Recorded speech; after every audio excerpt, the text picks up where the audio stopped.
Industry and Commerce, Honorable Minister of State, Provincial Administrator.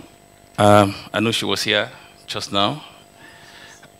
She's around. JOC members, members of Bulawayo think tank, top government officials, representative of industries, captains of industries here in present, ladies and gentlemen, all protocols observed. I must congratulate everybody here before I go into my presentation, which is very short, because we currently operate in about 3 continents and about 6 countries.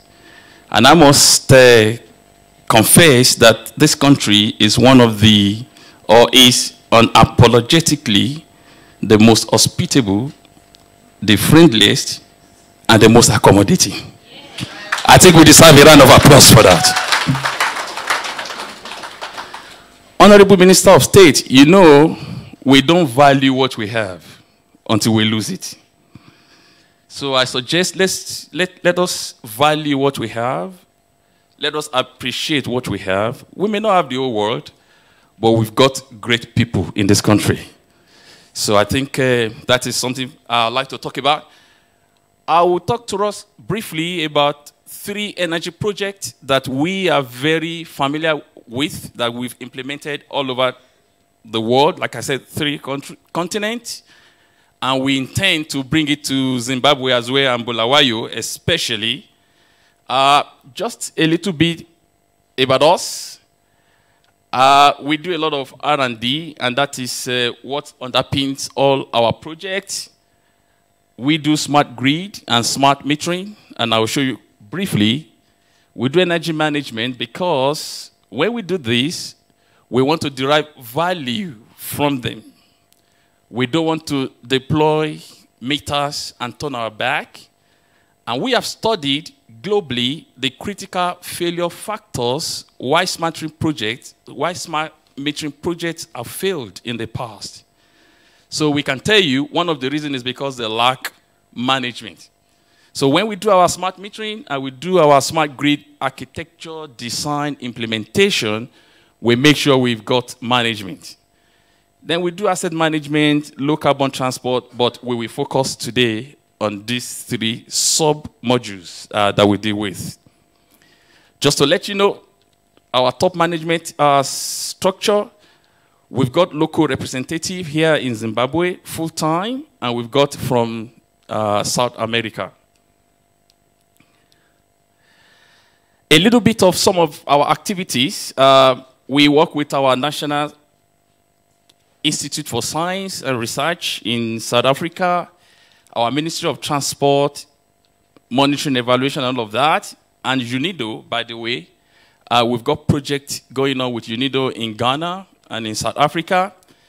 We are actively involved in policy design, formulation, implementation, and evaluation. We know in Africa, and as Africans, we are very good with this first 2. We design very good policies, and we formulate them, but we need to improve in implementation and evaluation. You know, somebody was talking about data mining the other time. Do we have data about the policies that we formulate? How well are we doing with implementation? Are we tracking progress and all of that? So we deal with those things. Just a little bit about what we know as far as Zimbabwe energy is concerned, or the energy sector. We know that this country is very endowed. We know this country is very rich. We know there are a lot of resources in this country. And as you can see, I will not waste too much time, over 12 billion metric ton of coal reserve that we've got. Not too many countries in Africa, you know, have got such. And all of these other things. Look at the baggage for biomass generation. You know, so we've got a lot of resources in the country. It is the place to be, basically. That's what we are saying here. Your call for investment is not out of place. You've got what it takes to invite, you know, the best investment in the world. You just need to create the environment. Going through the National Energy Policy Framework, which we have studied in detail, we know that the government wants to ensure access to affordable energy, eradication of poverty and all of that, ensure local capacity development in the energy sector. So we have looked at this policy framework. We have looked at the MTP, the medium-term plan of the policy, and we have said we want to come into the country.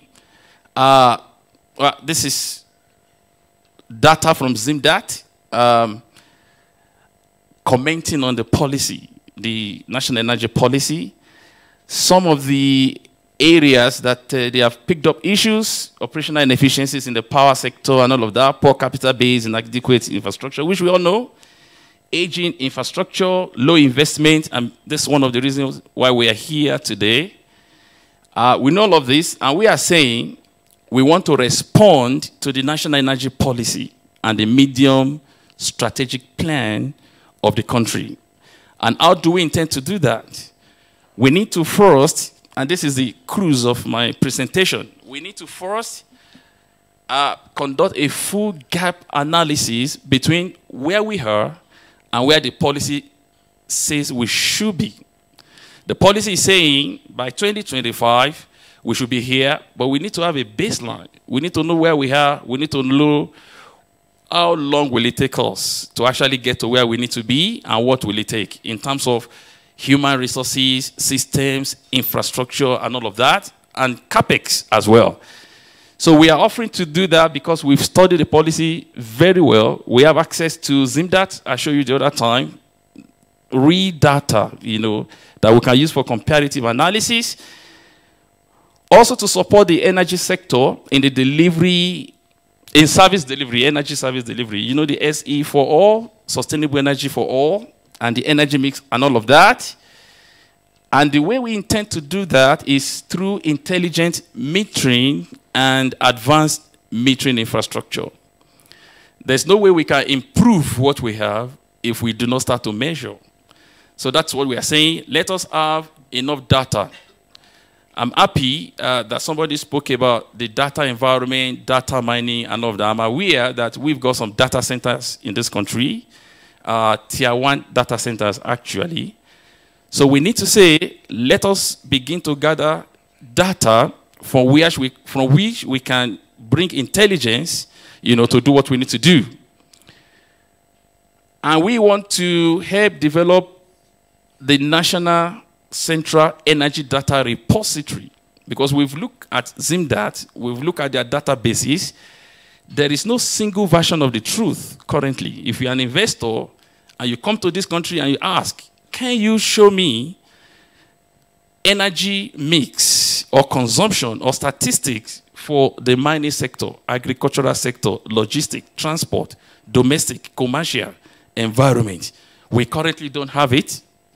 We think we can support the design, the architecture, and the implementation of a National Central Energy Data Repository. So if the World Bank comes, it has enough data to make decision, investment decision, basically. Then the design and development of monitoring, evaluation, research, and learning platforms for the energy sector. We've spoken about capacity development, and we believe we can support that.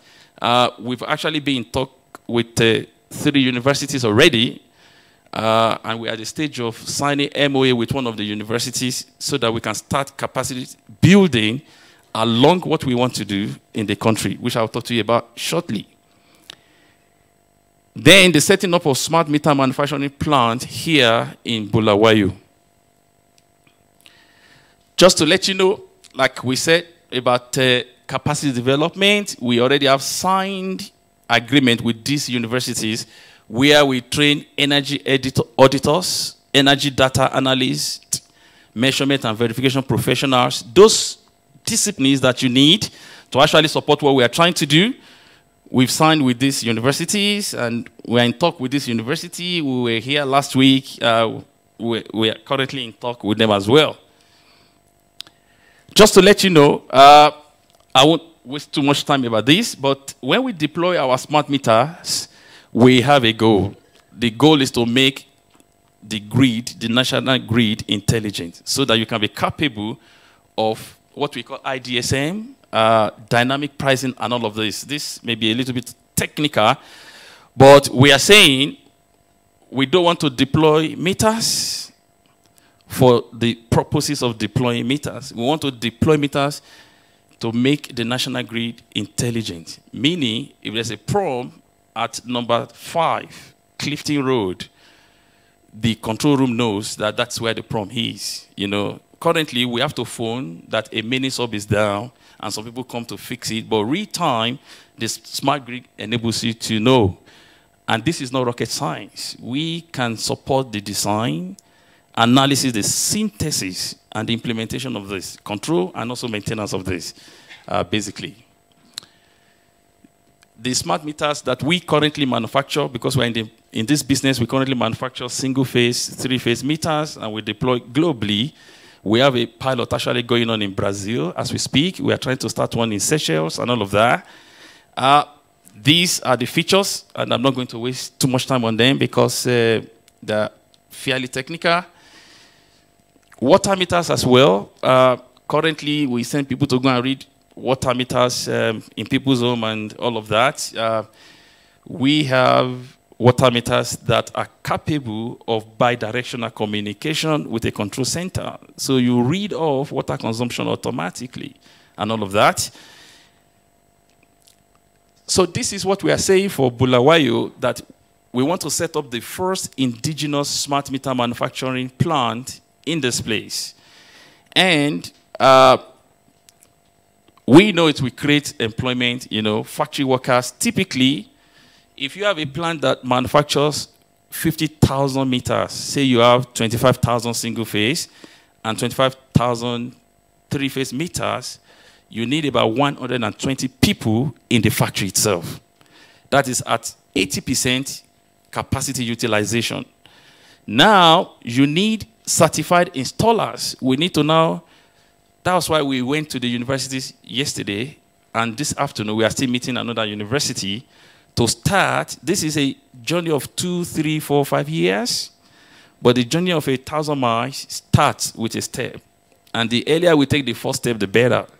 So we are meeting another university vice chancellor today. We met one yesterday to say, can we start, because this plant is coming on, can we start to train people to install, train and certify them to install and to support, you know, and to repair if these things go faulty. And the back-end operators, you are talking about hundreds of jobs here. You know, imagine deploying nationally. Just to let you know, Greece has given us an order to supply 100,000 meters every year for 10 years. That is Greece. And we've got, I mean, the award letter here. Now, in Zimbabwe, if we are going to make the grid smart, we have to deploy these things nationally. Now, to deploy nationally, you need thousands of installers, you know. You need thousands of support technicians. You need thousands of, well, maybe hundreds of repair engineers. We don't expect high failure rates. So, yeah, and a lot of back-end operators. Why? Because Honorable Minister of State may say, in Bulawayo, anyone who is unemployed from next month, we want them to pay 20% less of electricity. So meaning we give free basic electricity. From our back end, we program that into the entire architecture. We just push it.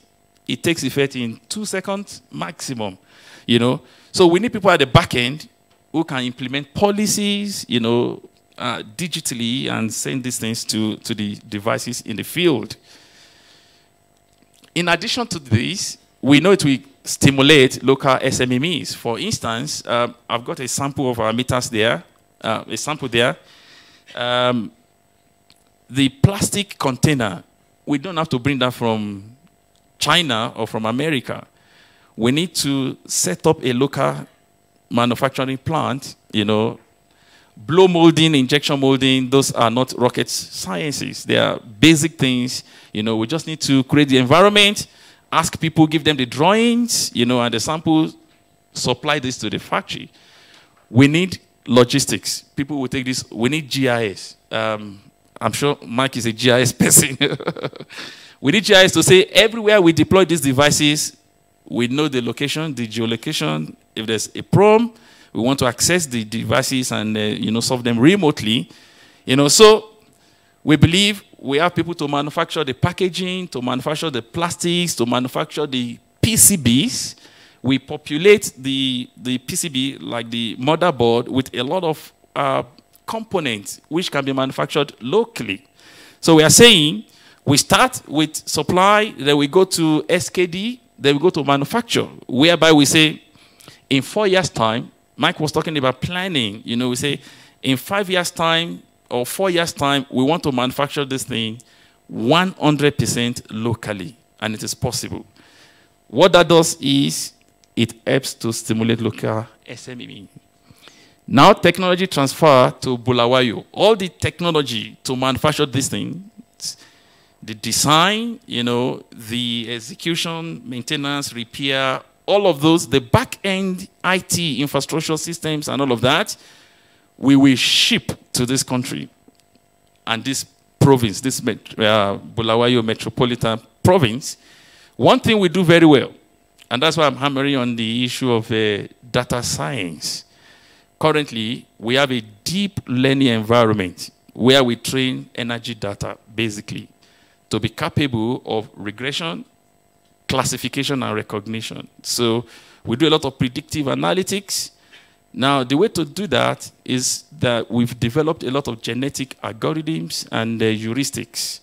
How we do this, and they're world class. I mean, we are doing this in Europe and North America already. We are going to bring that to Bulawayo. It will be hosted here, the knowledge, because it is manufactured here, it is tested here, it is calibrated here, it is supported here, and it is maintained from here. So beyond the commercial values that we have, we believe we will also have intellectual property transfer, from us to Bulawayo. If we have capacity, then we can bring, provided we do what Mike told us, we can earn some foreign exchange. We start to sell to Botswana, we sell to Namibia. Last week, we got some requests from Malawi and all of that. So once the transportation network is there, and they know we manufacture smart meters here, then we can sell to our neighboring countries and earn some foreign exchange as well. That's on the smart meter, but as a matter of interest, just to let you know, I spoke about the work we are doing with UNIDO, United Nations Industrial Development Organization. We have technology to convert waste to power. Currently in Ghana, we are converting plastics to power, and that project is funded by UNIDO. So we are saying, if we have the environment here, we partner with the university, and we get government backing, we also can invite UNIDO or African Development Bank. They've got what they call the Green Fund for this type of project. And we can use municipal waste, like these ones, or tire. Currently in Brazil, we've been invited. My colleague, Lance, is going to talk about the electric buses. The company that manufactures those electric buses in Brazil, apparently over 2 decades, they've gathered a lot of tires. Now they are asking us to come and use it to give them energy, basically. So if we're doing it in Brazil, why can't we do it here? So we've got the technology. If any of you visit South Africa, you want me to take you to one of the plants, I will be very happy to show you where we are doing it. We also have this technology. This is an intellectual property that has been patented. We know in Zimbabwe, hundreds of millions of US dollars, we lose every year to copper theft. In South Africa, it's in the billions. We lose billions of USD every year to copper theft. We have this technology now. It is an alloy, copper alloy, aluminum alloy. It is called XLPE. This product has got the property of copper. It actually behaves better than copper when you bury it. because of transmission losses. You know, the insulation is better. This is not very clear. This is just showing the core, the sheath, the insulation in the cores and the external insulations. And this is 25% the cost of copper. And it cannot be stolen. Because it is alloyed, if you steal it, you need to separate. And the cost of separation is more than the cost of the cable itself. So, and this is available. Currently, we are using in ESCOM in South Africa and in Transnet. They are using them at for pilot purposes currently. But in the United States, this is already being used by some heavy industries. You can see all the benefits there. Yeah, these are technical, you know, about the conductivity and connectivity and all of that. We also have a smart center for capacity development where we train people in our domain of operations. We've discussed this with the universities and all of that. So we will be developing capacity to support whatever we do in this country as well. Just to give you a little bit of peace of mind that we know what we are talking about in our areas of operation. We belong to these global and regional bodies, and we are certified to do what we are doing. This is the global body that certifies energy engineers. We've got 3 certifications from them already. And I think I will stop at that. I thank you, ladies and gentlemen.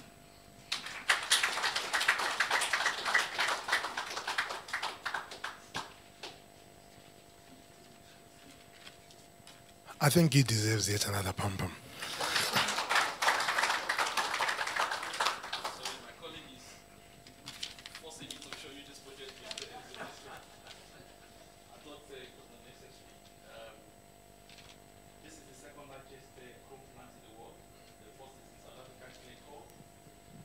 Glencore. So this project, currently they dissipate heat to the atmosphere because they heat this furnace at about 700 degrees, and they bring in input material at room temperature. So what we are trying to do is to harvest the heat that they dissipate in the environment and use it to preheat the infeed material. So that if you preheat to about 300 degrees, then you don't have to fire at 700 degrees here. That is to save 1.2 million US dollars every month.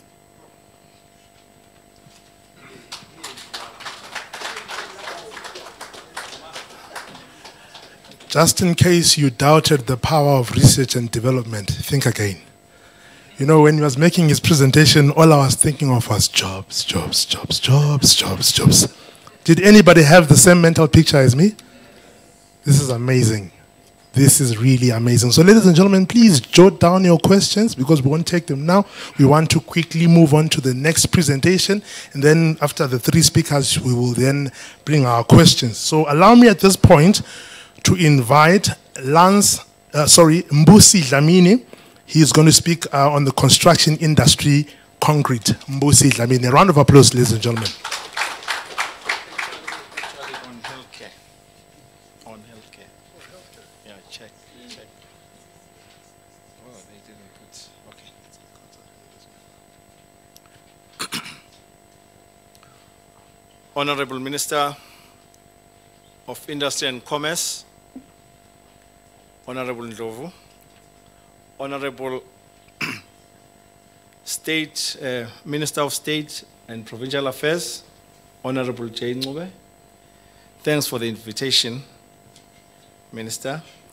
Provincial Administrator, Ms. K. Ngube, members of the Joint Operations Command, senior government officials, captains of industry, and government parastatals, ladies and gentlemen, all protocol observed.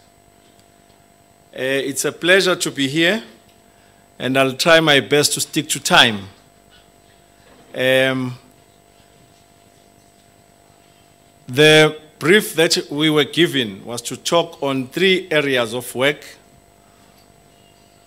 That energy presentation you've just heard, and we integrate amongst ourselves. and then there was construction and concrete industry, and then healthcare. I will ask your indulgence,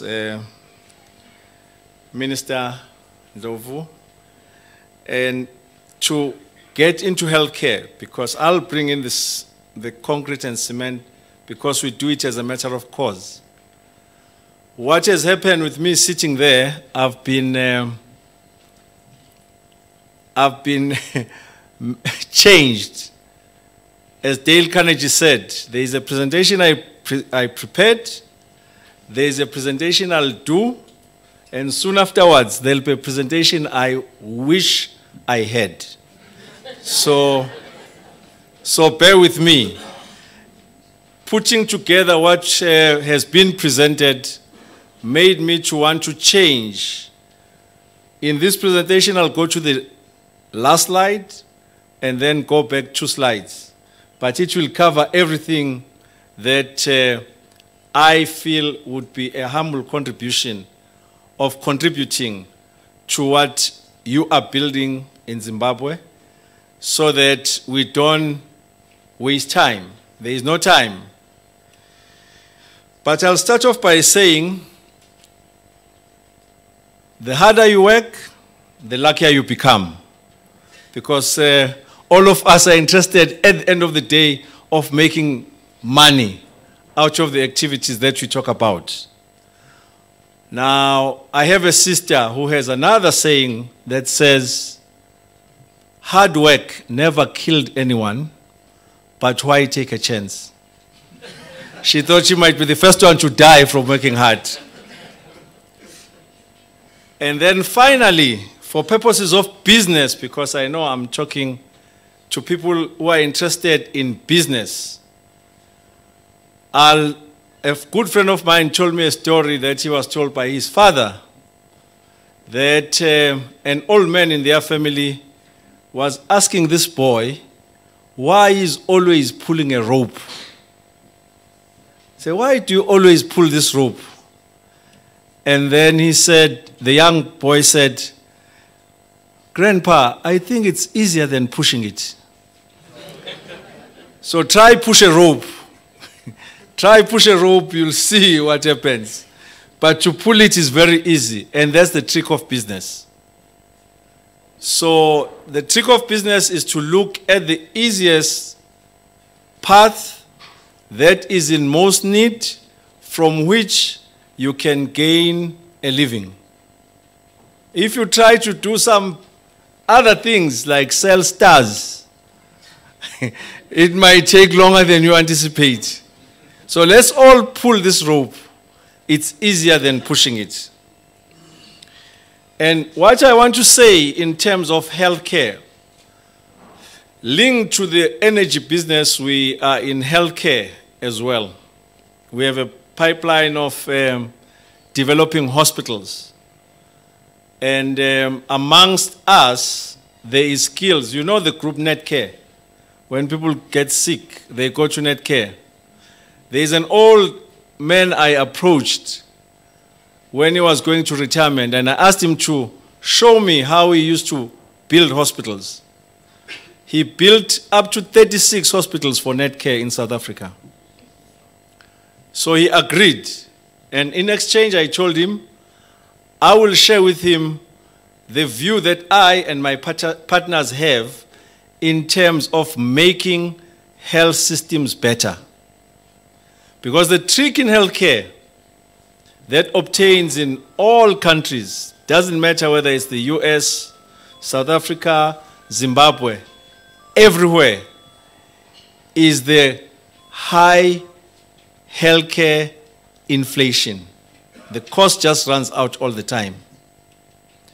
And one had to figure out how to bring these costs within an envelope. And that's what I want to share. And the provincial administrator did say there was the Mpilo Center that you are expecting to come up so as to relieve pressure.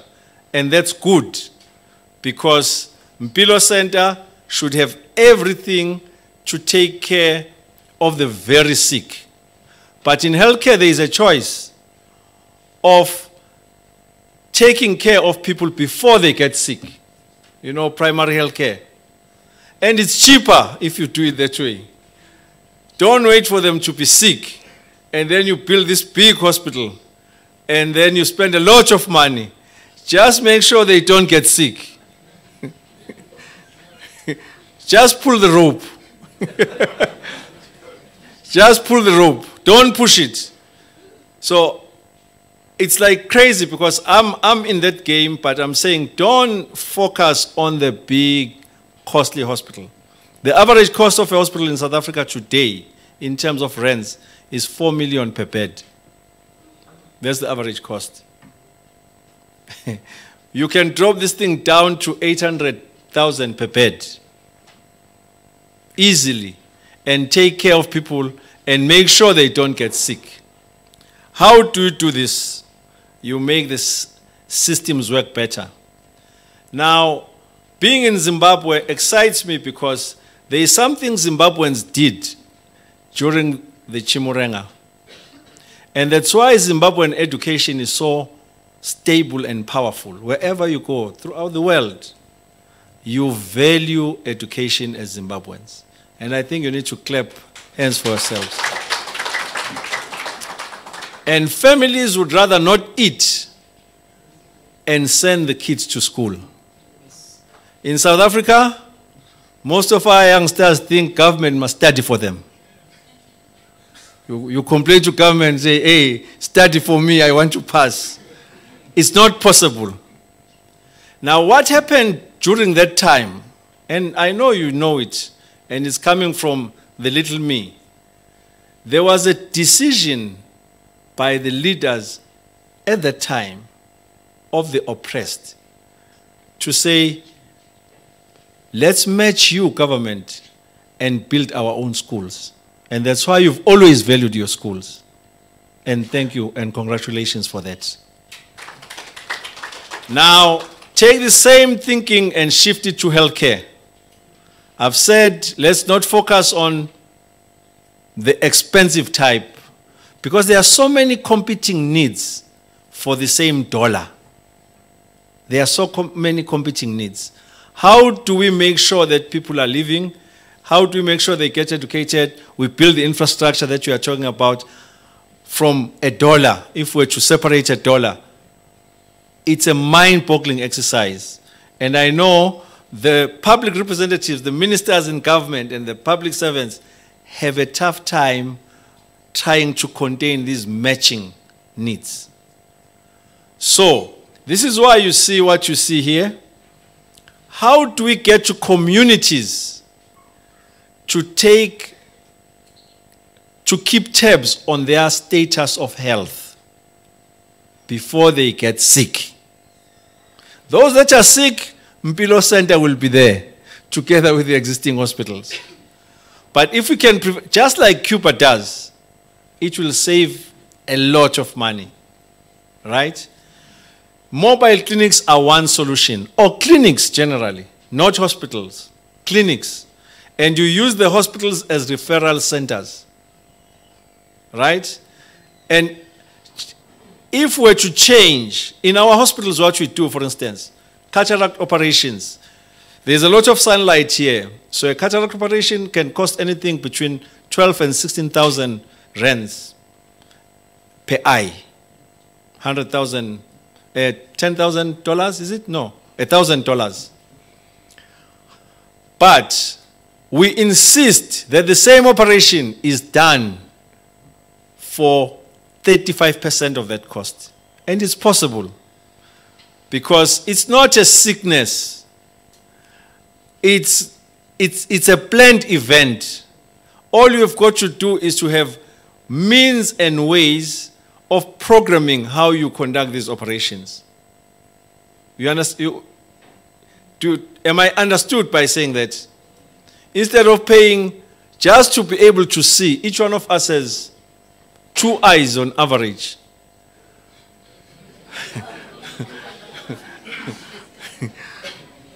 Each one of us has 2 eyes. So as we walk, the specialist would be thinking, hey, they are my customers. One day I'll get them. Glasses. There is no single factory in Africa that manufactures frames and lenses. Do we know that? The whole eye care business in South Africa is equal to the eye care business of New York City. It's amazing. Yeah. And when you have that professional and you are seated on your chair and they say, this frame looks good on you, you really believe it. You really believe it. This one doesn't look good. But all the time, the one that looks good to you is more expensive than the one that doesn't look good on you. All right? All we want is an outcome for you to see good, not to look good. You understand? We want each person to see good. Apologies, Honorable Minister. But this is how we save costs. Because then it becomes possible for government to provide this. You didn't hear this from me. No single lens, either in this country, you probably get your lenses from Kenya, from SLO or from SA. No single lens in South Africa for more than $5 each. I rest my case. Okay? You didn't hear this from me. So think twice when you do these things. And it filters, it gets to be expensive for government at the end of the day.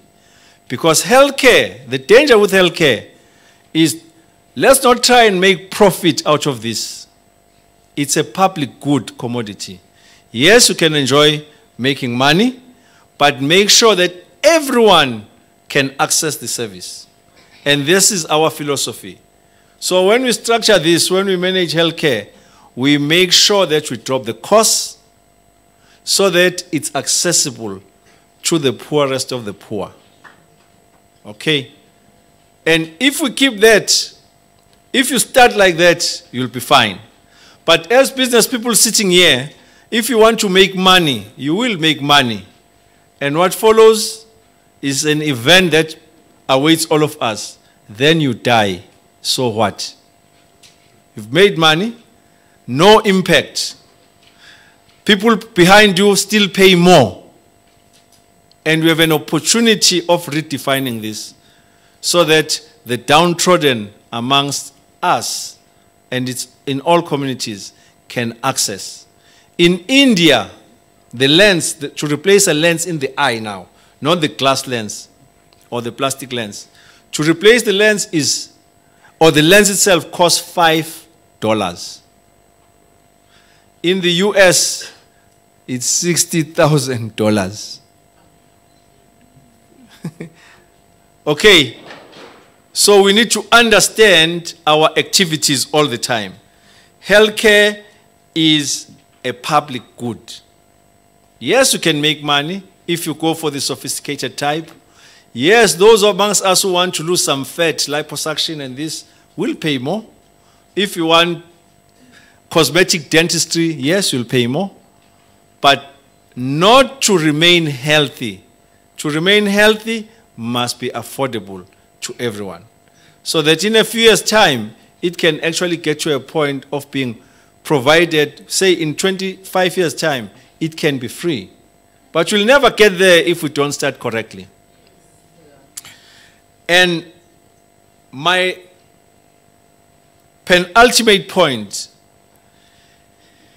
is that for us to make a proper contribution, yes, people will make money by selling the property where the hospital is built. To build it, they'll make money.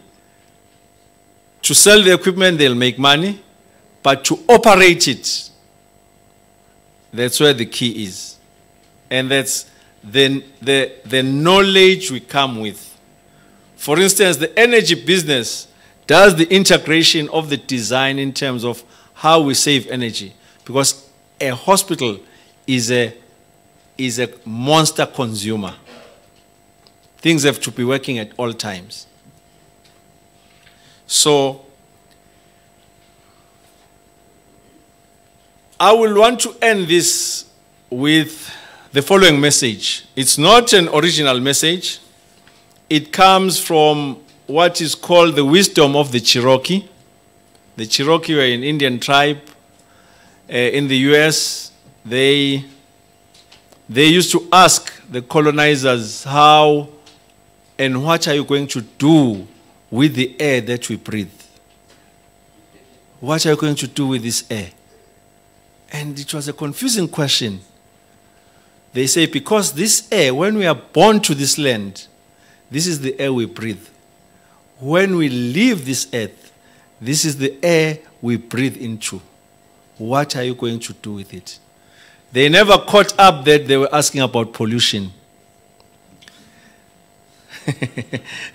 They never caught it up, but that what are you going to do with this air, with these rivers? And the wisdom of the Cherokee is contained in a book. It says Stories Around the Fire, if I remember well. And they say, whatever you do, you need to have clear intentions. Your intentions must be clear.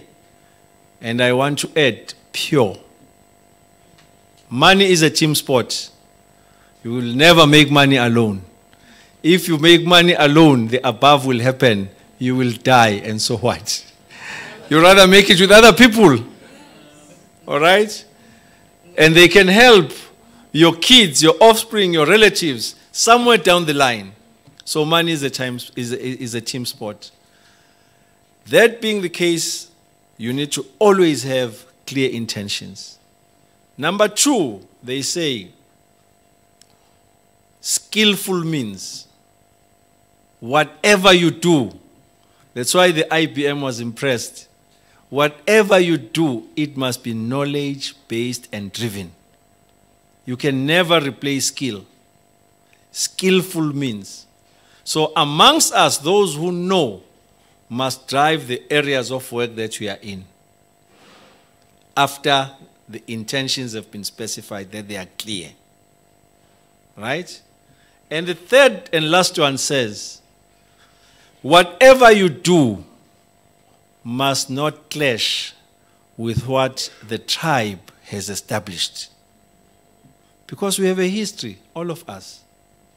So when our forefathers set out, like in the schools in Zimbabwe, people decided they could have pocketed that money, right? They could have abused that money, especially if they were South African. They could have taken it, right? But they decided, no, put that money in the schools and we'll match it for the future of our kids and generations. And that's noble. Okay, so whatever you do must not clash. If you want to get into this sector, or any other sector for that matter, and make a lot of money, what will happen? There is enough money in the world. You'll be bought off by a multinational, right? You'll be bought off, you make a lot of money. So what? This is my big problem. You've made it, you live well, you can only eat 1 meal at a time, you can only sleep on one bed at a time, you can only drive one car at a time. So what? What's the point? When we can reset, I can say this year in the safety of Zimbabwe because I'm not home, I do a calculation and say, had we known that 25 years down the line, we would have so much of laziness, I call it. If every South African was given R1 million during 1994, we would have still saved. Because more money has been spent, but no outcome. But that's me sharing with you, and I trust you won't mess me up. But I think more money has been spent than if each and every South African who voted got R1 million as a reward. Isn't it, IBM? Thank you very much for your indulgence.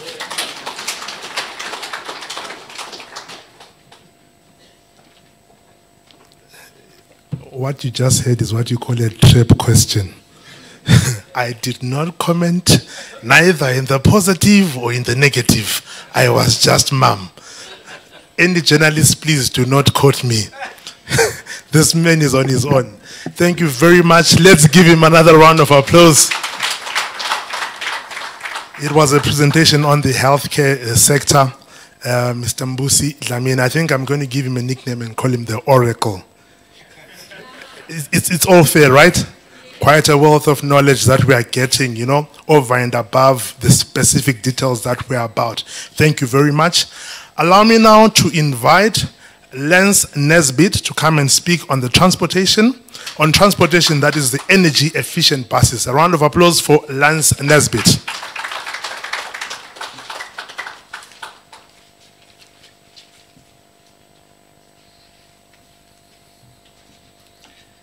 Thank you very much. Honorable Minister of Industry, the Honorable Ndlovu, I acknowledge. Also would like to acknowledge the Honorable Minister of State for the province of Bulawayo, the Honorable Jane Ngube, sorry. The Provincial Administrator, Mrs. K. Ngube, members of JOC, senior government officials attending, captains of industry, and government parastatals, ladies and gentlemen, all protocols observed. Thank you very much for your time to allow us to present to you. I'm going to keep this also pretty short as I can. It's quite a big topic to go on to. I'd like to first introduce myself, Lance Nesbitt. I work with Neil Nesbitt here in Zimbabwe. We represent Siakanda and Mbusi and Ajay here, as well as we represent, as you've heard mentioned before, our Brazilian counterparts, who this technology is actually, that's where this comes from. They are a family business. They've been in the business of transport for over 100 years, and they continue today to be one of the most successful transport companies in Sao Paulo in Brazil. Now, having just been to Sao Paulo with our esteemed counterparts here, all I can say is mind-blowing. I think they'll agree. It's incredible, the amount of people that are moving from one place to another every day. And they do it successfully and efficiently.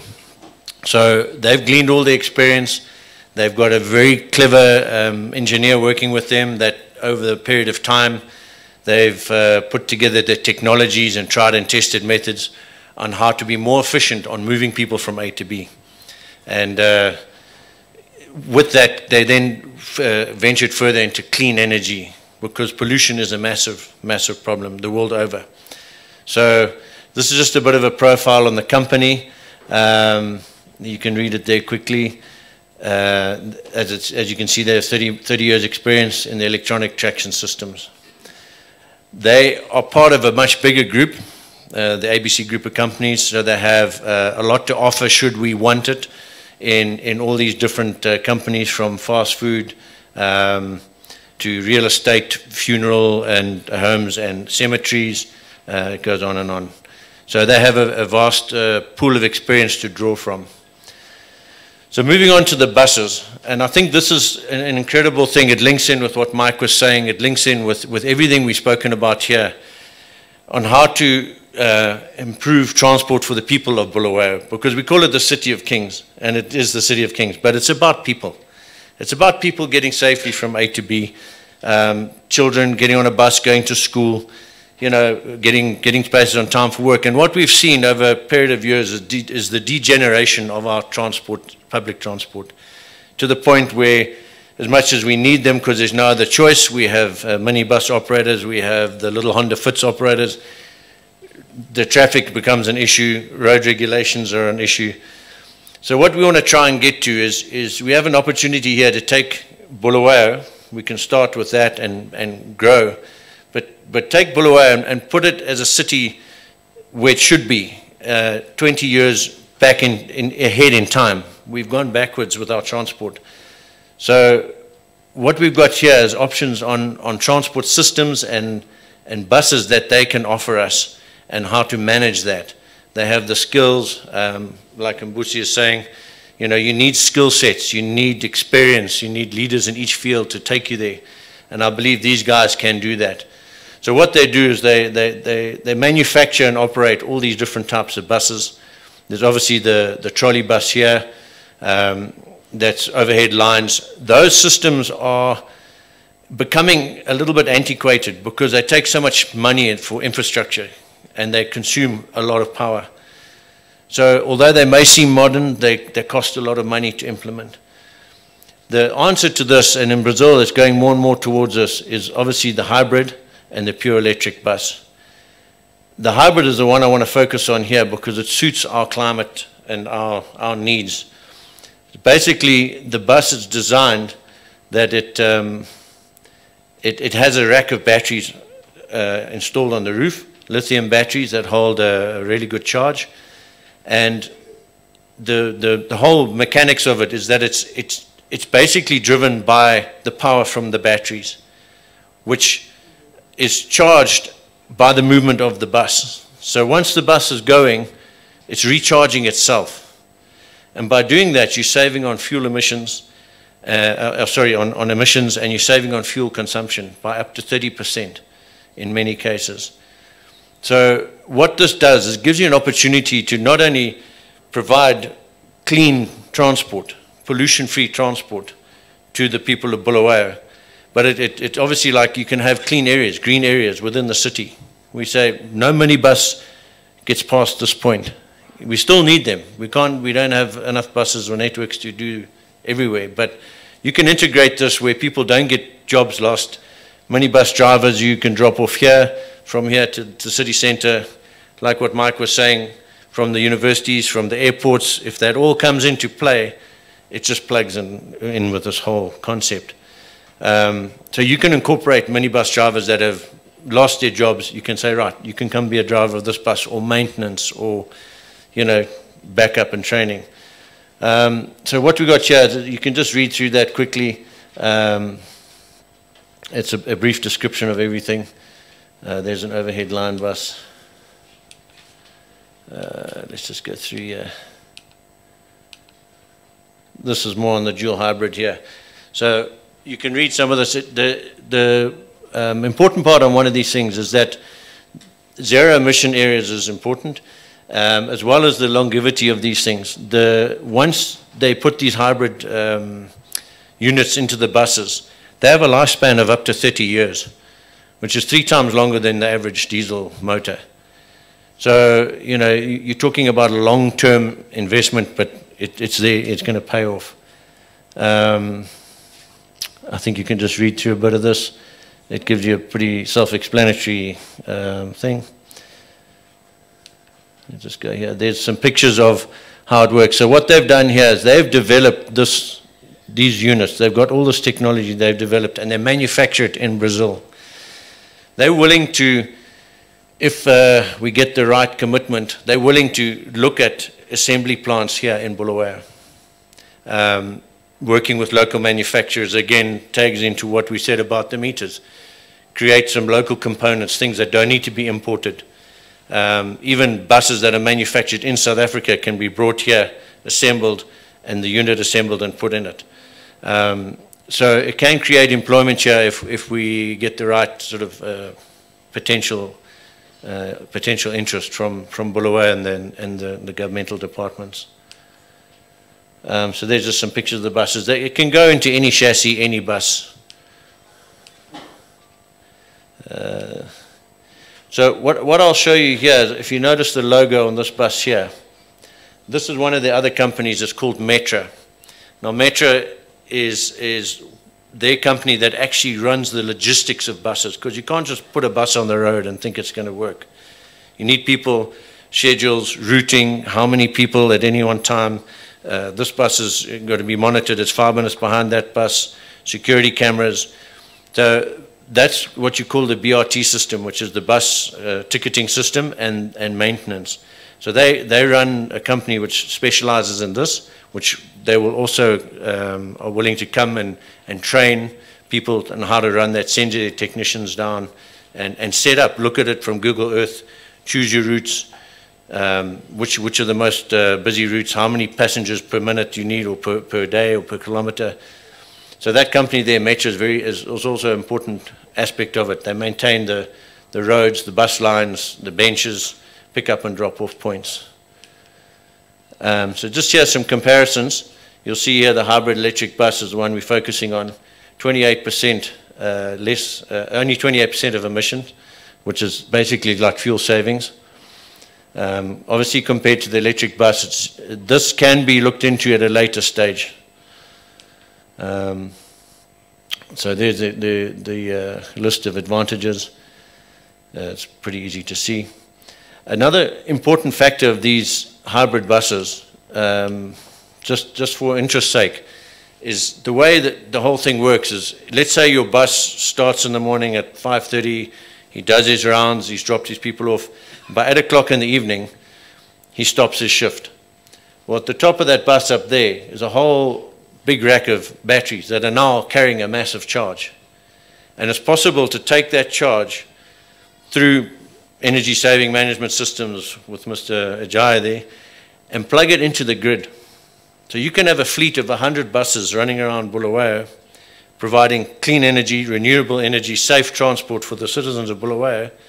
And then, if the engine starts, after 2-3 kilometers, he's charged enough, he switches back to the electric, and off he goes. So that's a massive benefit to something to think about.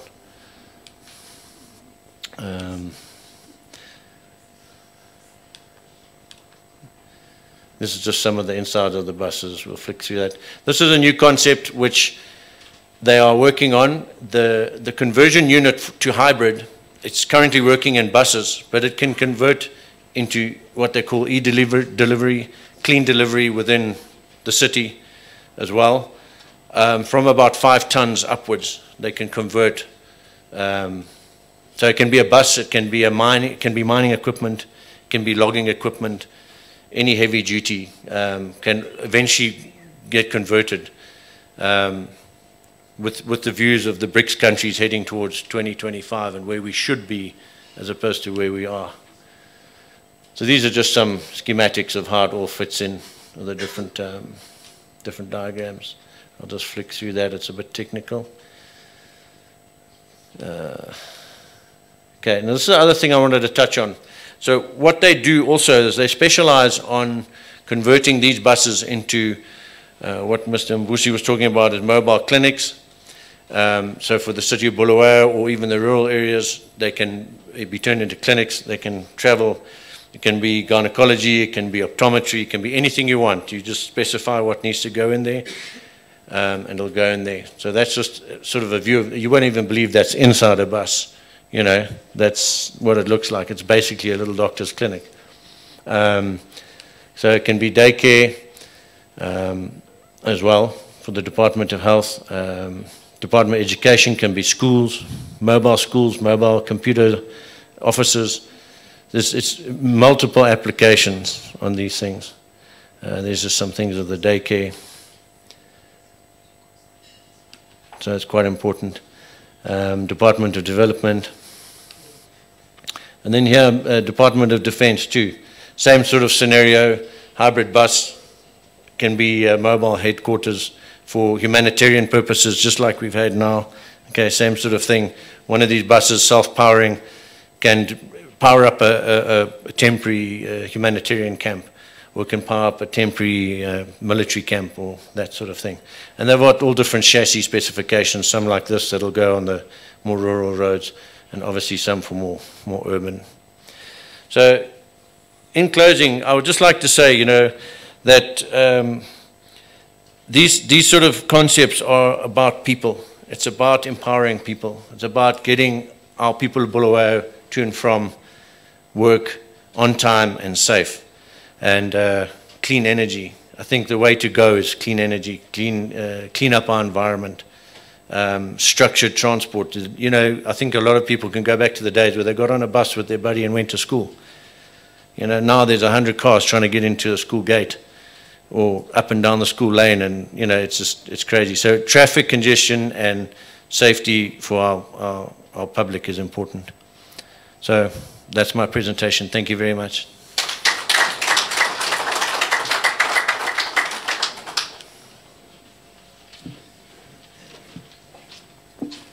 Thank you very much, Mr. Lance Nesbitt. You know, since the presentations began, I've been having this amazing picture of Bulawayo. You know, there's buses moving, making their way, maneuvering in our beautiful city. Smart meters, a vibrant primary healthcare sector. Can you imagine the nodes that were mentioned earlier on, you know? That was Mr. Sullivan. I'm picturing this amazing picture of Bulawayo. Does anyone share the same picture? I'm focusing on the picture because all this, when it has been presented, if nobody believes, then we're not going anywhere. So do we believe this is possible? And do we have the willpower to do it? This is amazing. Ladies and gentlemen, allow me to invite back Mr. Ajay Olioni, Mr. Mbusi Dlamini, and Mr. Lance Nesbitt. They are going to occupy the seats that are set for them in front here. Please be comfortable, gentlemen. And in a very short space of time, I'm going to afford you an opportunity to ask questions. Now, we're not going to take them in any particular order. So here is 3 gentlemen in front of you who have made amazing presentations. Whoever feels has a question for whichever of the gentlemen in front, just raise your hand and I will afford you an opportunity to ask. Right, ladies and gentlemen, let's commence the Q&A. Now the roles are swapped. I'm here. Eli is going to be moving around with the mic.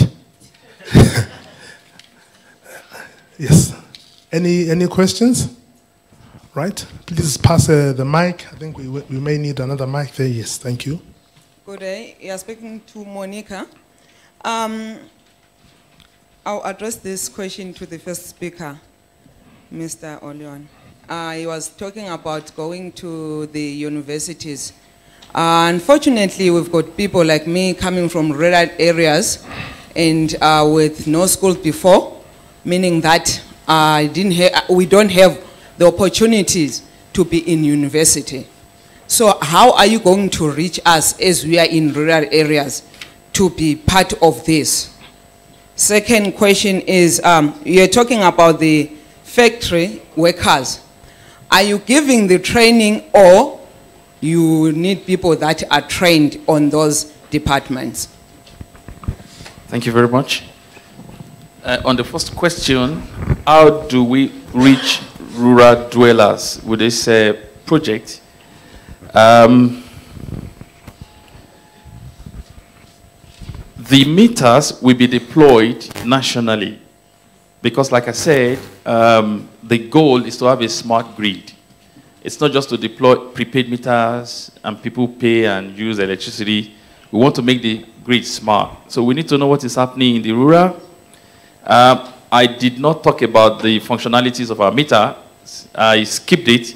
But one of the functionalities is the fact that they are satellite communication capable. So in the rural where you don't have GSM network, we can still communicate bidirectionally with the meters. So we can reach the rural. So we will deploy to the rural. Now, the payment system, like the token. So I mentioned stimulating local SMEs. In the rural, you want to buy electricity, and you want to use electricity. When you exhaust your token, you want to recharge, like your SMS, your SIM card, and all of that. So we have people in the rural that we have POS, points of service, where they can sell electricity to people who want to buy. So that's not a rocket science. You don't need a PhD to do that. So if you are interested, you say, no, give me a kiosk so people can come and buy electricity from me so you can participate in that sense. You may say, I want to be in business, your installers, moving them around, transportation. You may say that's what you want to do, you know. We spoke about waste to energy in Ghana. We are moving we've engaged people to move all the plastics in town, so we turn them to liquid fuel. Because plastics, you know, they come from hydrocarbon, from petroleum. So we are sending them back to where they came from. Now you can say you want to pick all the plastics in your rural area, and we bring a pyrolysis plant, and we generate electricity, and you make money from it. You know, so this is just the first engagement. When we get to the details, all these things will be clear. Number two, factory workers. We are not going to engage people, we will engage some people who are already trained, like the calibration engineers.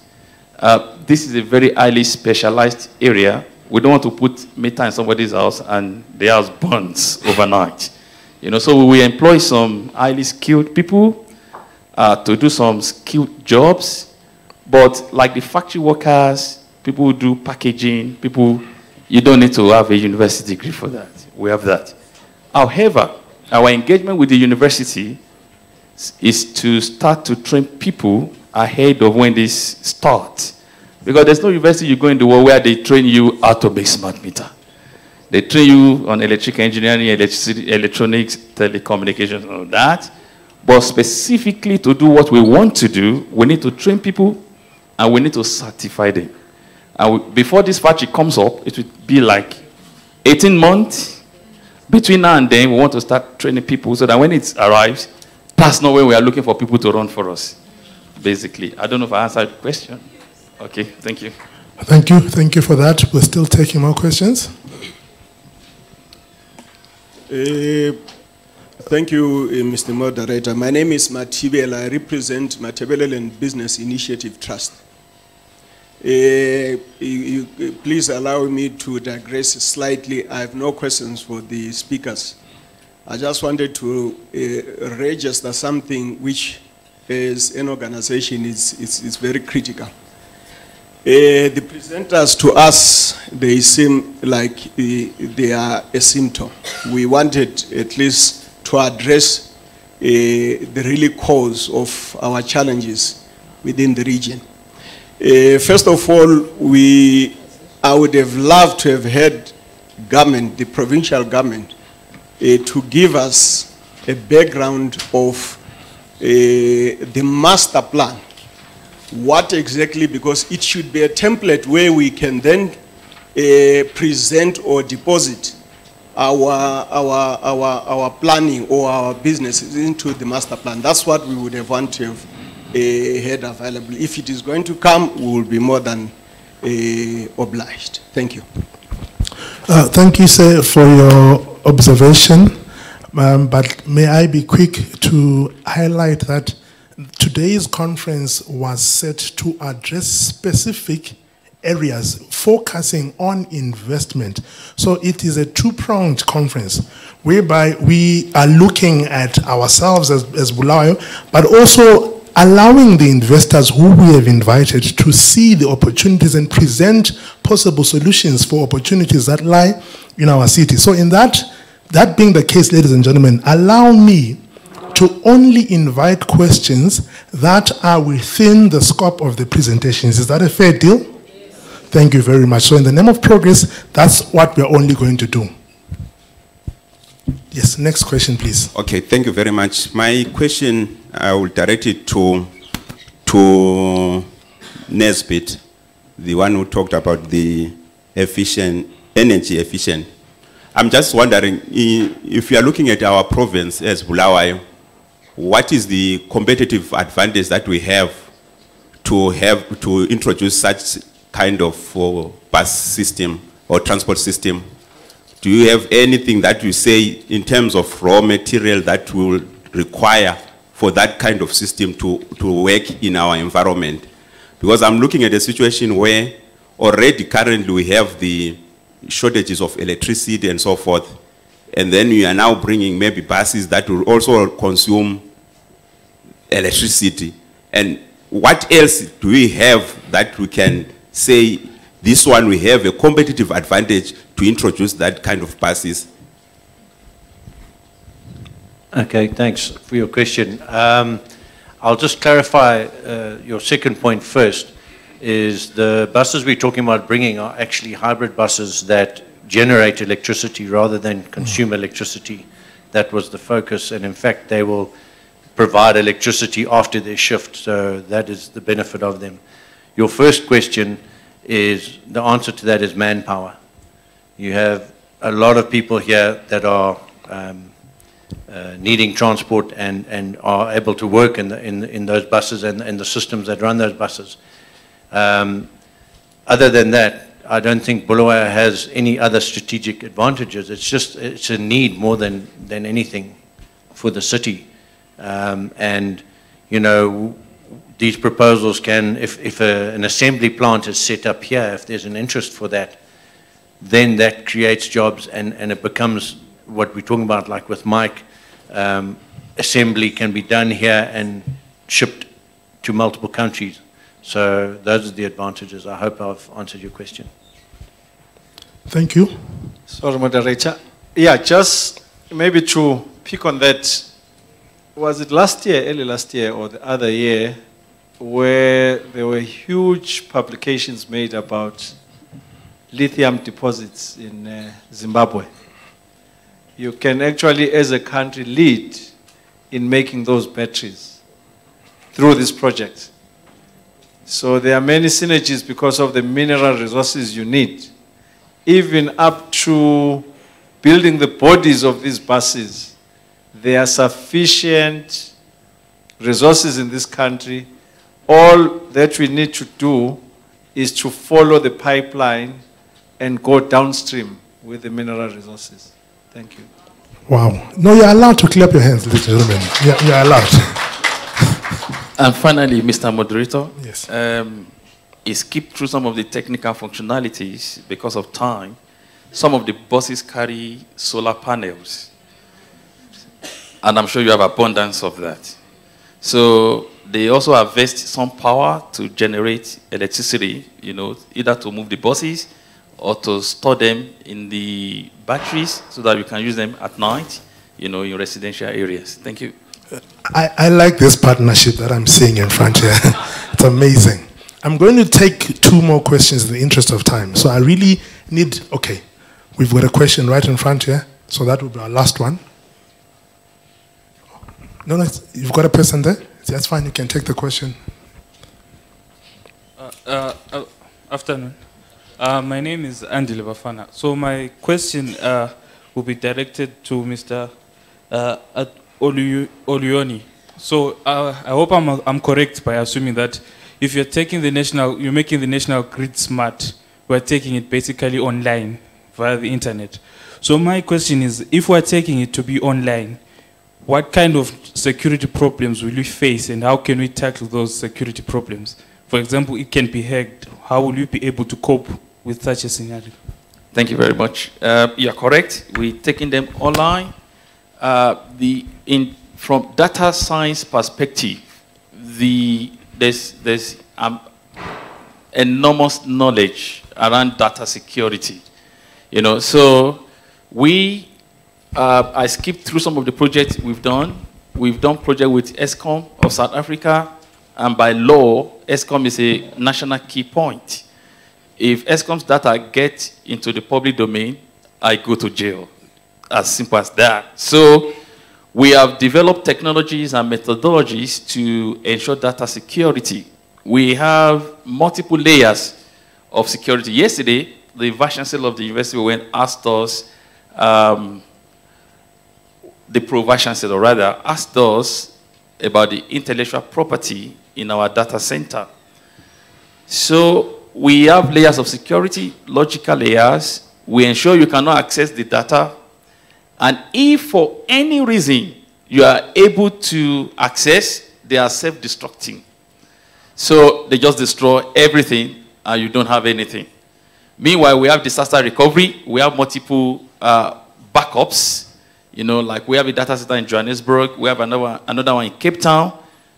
At midnight, we replicate everything. We take an image of what we have in Johannesburg. We replicate to Cape Town.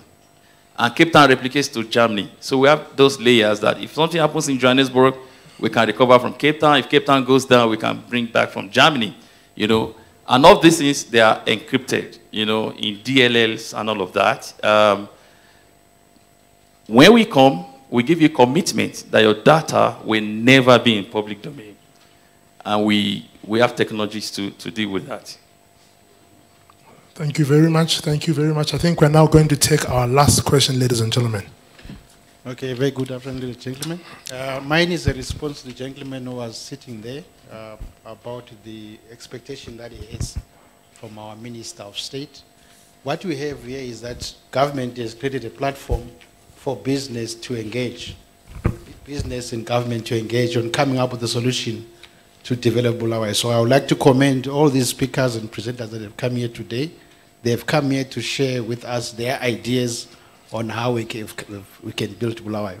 So at the end of the day, then we can come up with a blueprint that together we can say we own this thing. What we don't want is this to end up being a talk show. We want to develop whatever has been discussed here to tangible implementation strategies where we can say next year when we meet, this is how far we have gone. Thank you. Thank you very much. Thank you very much. Thank you.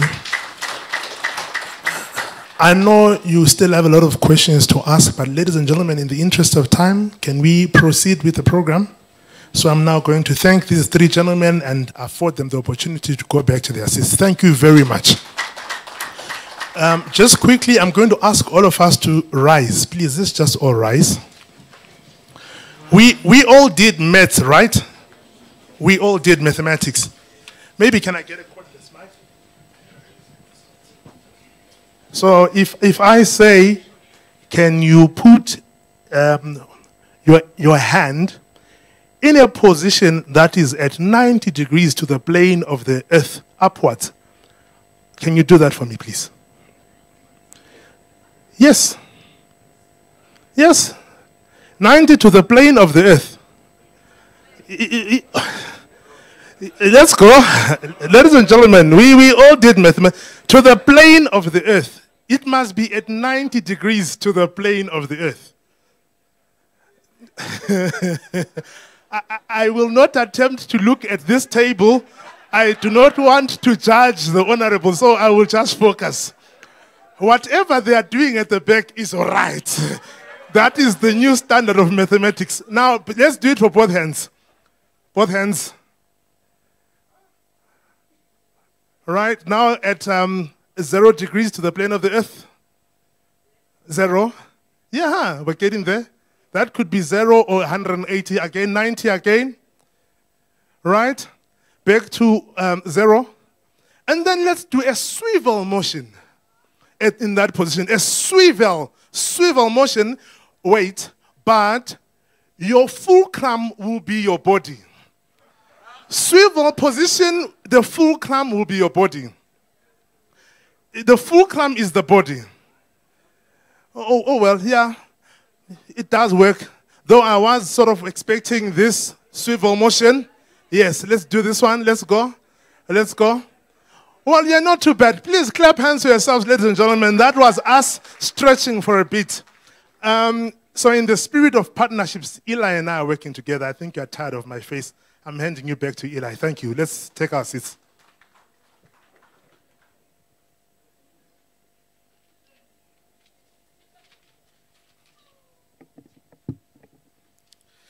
Thank you, Kosi. I believe we're all rejuvenated. And from the presentation, it's been amazing throughout. Just a quick announcement. I would like the following DA, Madam Kiwane, if you could please see Mrs. King, the public administrator. She would like to have a chat with you as quickly as possible. That is Madam Kiwane, DA. Right. Moving on with our program. We have spoken about very key sectors that are very, very key to Bulawayo. We've spoken about energy, transportation, as well as the health sector. But also some of the major things that we need to look at are on the financial products that are in store for this beautiful province that we have as Bulawayo. Right, and to talk about that will be none other than Dozo Ndebele, if she could kindly make her way to the front as she is going to talk about the financial products. So please put your hands together for her. She's a customer service manager at Empowerment Bank.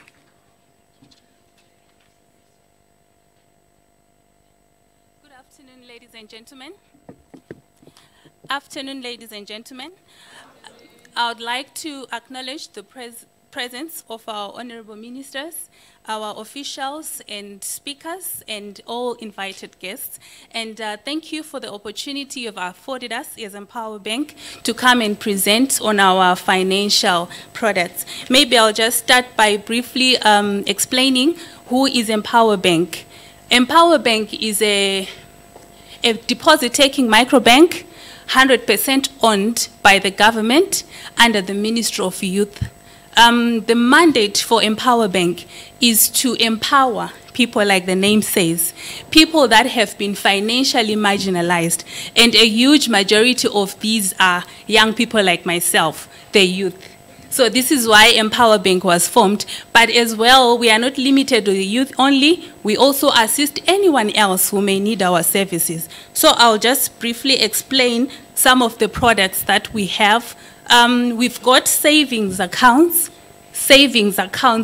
in the right sense, in that you are going to earn an interest out of your savings. I thought I was getting a round of applause. I know in most instances, when we put our monies in banks, at the end of the month, you find your money gone somehow because of the monthly service charges. But Empower Bank, we are saying your money is safe with us. If you leave your $5, when you come next month, you're going to find your $5, but you're going to find it with a little bit extra. Isn't that wow? Yes. So these accounts are not limited to individuals only. They are also for groups, because we believe they are a group of people who may want to start a project or start a business and would like to open an account as a group. Say they are not really registered as a company, they are still trying to grow, but they're a group of 5 friends who are into fish farming or something like that. We allow them also to open a group account, and we also offer accounts to our businesses as well. Same conditions apply, no monthly service charges, and then you are going to earn an interest. I'll move on to our loans, which is the core business of Empower Bank. We offer loans to individuals, to groups, as well as to businesses. So these loans are meant to empower us as a people, to empower the society, and at the end of the day, to grow our economy. So we are saying, if you have a project that you'd like to do, come to Empower Bank. We will assist you with the funding. Not only the funding, but as well as to grow your ideas, because we have a number of youths that are not quite sure how to run a business, that are not quite sure how to even develop a business plan because of different circumstances that we grow up in. So as Empower Bank, we go an extra mile to assist you come up with a business proposal, which most people don't know how to do, and which most people pay a fortune to go and get done elsewhere. So at Empower Bank, we've got templates that guide you on how to come up with a business proposal. We will mature your idea. Someone may come with an idea thinking it needs 100,000, but we may tell them at this moment, you may need to take a little bit less, because we believe that a journey of 1,000 miles begins with one step. And we believe that it's not everyone who can just start a business of 100,000 and be successful. But you can also start a business of $100, or you can start a business of $500, depending on the level that you are at that particular moment. So this is all about Empower Bank. We are found at Exchange Building, shop number 2, for some of those that may want, and it would be a pleasure for us if all of you could come and open accounts with us. If you can allow me to take questions now, if there are any.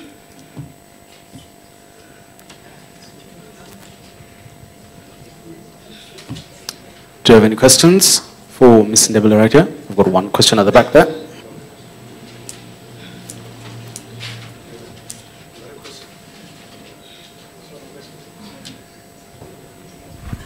Okay, thank you, Ntokozo. Maybe I can say 1 or 2 questions. My question is around the interest rates, both the credit interest and the loan interest rate.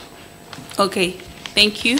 Our interest rate for when you are saving, you earn 6% per annum for all the accounts. So it's 6% per annum. And then our interest rates for the loans, they range between 3 and 5% per month, depending now on the nature of your proposal and your project. Yes. Mandebele, the problem mostly people encounter is the collateral. Okay. You haven't spoken about it. When you are empowering, do you need collateral for that loan? Okay, thank you for that. Well, collateral is quite an huge elephant in the room, which is something that we are saying. In most cases, you find that our youths, those that we want to empower, they do not have anything to their names. They probably have a smartphone or just the clothes that they are wearing, and this cannot afford them any loan. So I did not mention the issue of collateral deliberately, because as Empower Bank, we don't fund a project based measuring on the collateral. The first port of call is the viability of your project. So if you know, when we launched our Bulawayo branch, there were funds set aside for viable projects at 0 collateral. So 50,000 was set aside for viable businesses in Bulawayo. Viable businesses in courts in Bulawayo for those that do not have collateral. But we are simply saying, in a case where we require you to bring collateral, we are not saying it should just be in your name. If you've got collateral, it's a plus, yes, it's okay. But if you do not have, you also have a chance of getting a loan. We have extended what we require as collateral. We are not limited to immovable property only. We are also considering your movable properties. So we just ask you, what is it that you have that you can offer? If you have nothing, we have got, if you have people in your life that can assist you, that have assets, we also consider that. And we also look at guarantors.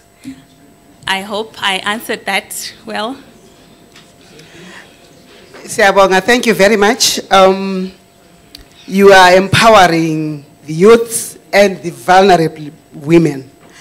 My question is, do you offer any mortgage facilities? Because youth definitely need houses. And as women, you know, most of our houses are not in our names. Thank you.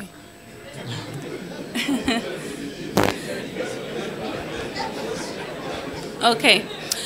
With regards to that, we are a micro bank, so the nature of our loans are kind of short-term in nature. Your payback period ranges between 1 month and can be extended up to 36 months. So normally a mortgage it's long-term, minimum being 5 years. So for now, we are not funding, we are not mortgaging, but we are only assisting in projects that are able to be repaid in up to 36 months. Thank you very much. All protocol observed. Minebizo lami nguMabuto Moyo. I'm a youth. I've been following the loan scheme for quite some time, and I've been looking around Kailama Youth Bulawayo. I was going to suggest that maybe as a bank, if you really want to empower and empower in magnitudes, why don't we open up? I'm sure there are business people, captains of industries were observed here. I'll give an example. Why don't you talk to United Refineries and say, how much do you need to expand your operations so that you employ 50 people, for example? They give you a figure, I don't know how much you're worth, and say, okay, we've got the money, but employ 50 youths. Okay. Those 50 youths are 50 salaries. The bank will recover something every month from those youths, and the company still owes you whatever you gave them. And whatever counts back, I think it will be quicker to revolve your fund going from company to company, because I believe employment is real empowerment. Because a risk of financing a $5,000 project on an individual is much higher than actually, you know, investing as a bank in a company. Thank you very much. Okay. Okay. Suggestion noted. Thank you. Okay, thank you. Please, let's put our hands together for Ntogozo for coming through to share what their bank is able to do for us. So also, members of the think tank that I have noted that are with us, I would like to acknowledge Ms. Matonsi from Zimbabwe Tourism Authority. Thank you for gracing us, as well as the man that is busy behind the scenes, Mr. Andrew Matatu. Thank you also for joining us here. These are members of the Bulawayo Business Think Tank, who are also in partnership with the Bulawayo Economic Development Agency that have made this meeting possible with the Minister of State. So there were questions that have been asked earlier on by one of our guests here, saying that as an investor, what does the city of Bulawayo has to offer me? What can I look forward to if I am an investor? And this is one of the very important segments that we're looking forward to, that we're getting into, by a presentation from the Bulawayo City Council, which will be represented by Mr. Kolisani Moyo, who's the Economic Development Officer, as he's here to speak about the special economic zones that are in the city of Kings and Queens. Let us put our hands for Mr. K. Moyo as he comes through to make his presentation.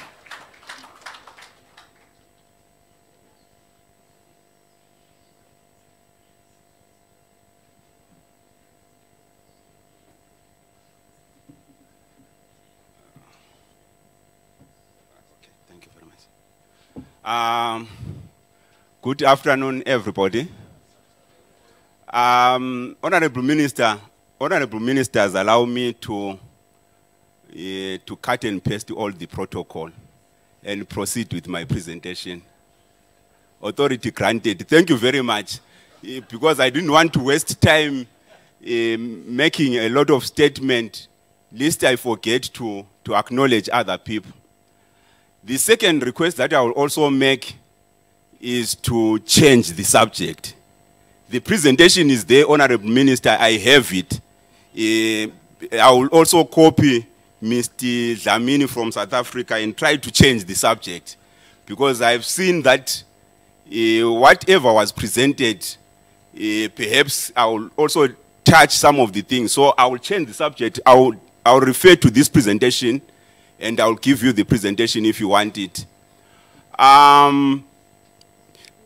A lot has been said about Bulawayo. What are we offering as a city council? I think my presentation, I was supposed to look at the opportunities under special economic zone. But the portfolio that I have in the city of Bulawayo, I'm supposed to touch a number of sectors. I'm supposed to touch tourism, I'm supposed to touch construction, I'm supposed to touch manufacturing. All these sectors, if you are given an opportunity, you will also want to just touch one or two sectors. So if I digress from this presentation, don't worry, I'll be trying to accommodate all the other sectors so that at least they will understand that we are doing something for the city of Bulawayo and for the investors. The issue of reviving Bulawayo as an economy started, or reviving the economy of the country, started from 1980, when the government started implementing different economic programs. You will recall that during that time in 1980, we had programs such as ESAP in the 90s, Economic Structural Adjustment Program, which was in the 90s. We had programs like Step 1, Step 2. The last program that we had was the ZIM Asset. You called those ZIM Asset, those programs. All those programs, they were earmarked or they were targeted at trying to revive the economy of Zimbabwe. And of late, we started having this program, which is called the Special Economic Zone Program. The Special Economic Zone Program, we started it about 2 years or so ago. It replaced a program like the the export processing zones. That's when we started this program, the Special Economic Zone Program. I'm trying to give you this background so that you will understand exactly what we are trying to do as the city of Bulawayo or as the government in trying to revive the economy of Bulawayo and what we have for the investors. So when this program was introduced for Bulawayo, or in Zimbabwe when it was adopted by government 2 years ago, in Bulawayo it was targeted at the leather, the textile, and the clothing sector. Those were the 3 areas where the program, they were saying they want to revive those sectors. Then what we said as Bulawayo, we had to sit down and say, these 3 sectors, they are not enough for the economy of Bulawayo. I think you need to understand this clearly. Initially, the program for Bulawayo, when it was announced, they were talking about textile, clothing, and leather. But when we sat down with the Ministry of Industry, with the other key stakeholders from the private sector, CZI, the academic community, all those people, we had to sit down and we formed a technical working group, a special economic zone technical working group, and then said to ourselves, what exactly was driving the economy of Bulawayo? If we want to go forward as the economy of Bulawayo, what other sectors are key in driving the economy of Bulawayo? In that technical working group, we came up with several sectors, key sectors, which we think are supposed to be considered under special economic zones. Those sectors included engineering, manufacturing, food processing, leather, clothing, textile. There were about 15 sectors that we looked at. And we said we were to go back to the government and say, for the economy of Bulawayo to be revived, we think these sectors should be considered under the program of special economic zones. Because of that, if you look at our economy as Bulawayo, the model which is used for special economic zone in other areas, they look at the sector, the area-specific model. But for Bulawayo, because we had already existing industries which were closed, that's why we recommended different sectors to be considered.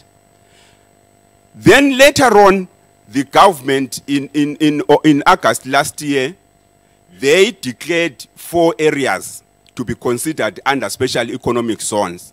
These are the areas that I want you to see in the presentation.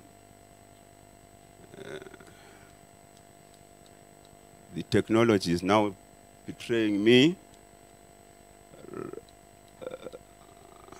Sorry. Okay. Right. They declared about 4 areas under special economic zone, which is Umvumila, and then the Belmont, Kelvin, and the Donington area. Those areas, they were declared as a special economic zone areas. What it means is that if we had invested, those who are familiar with the special economic zone program, you know that other models of special economic zone, when you declare an area as a special economic zone like the Umvumila one, it's an open space, right?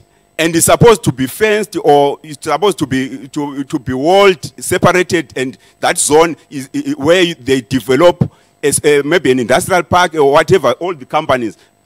But for an area like Belmont, this one, we already have industries which are existing in that area. So we are not expecting someone to fence the whole area of Belmont. That's why I was saying, for Bulawayo, if you want to understand the whole idea of special economic zone for Bulawayo, we have got 2 models that we are following. We are following the sector-specific model, the area-specific model.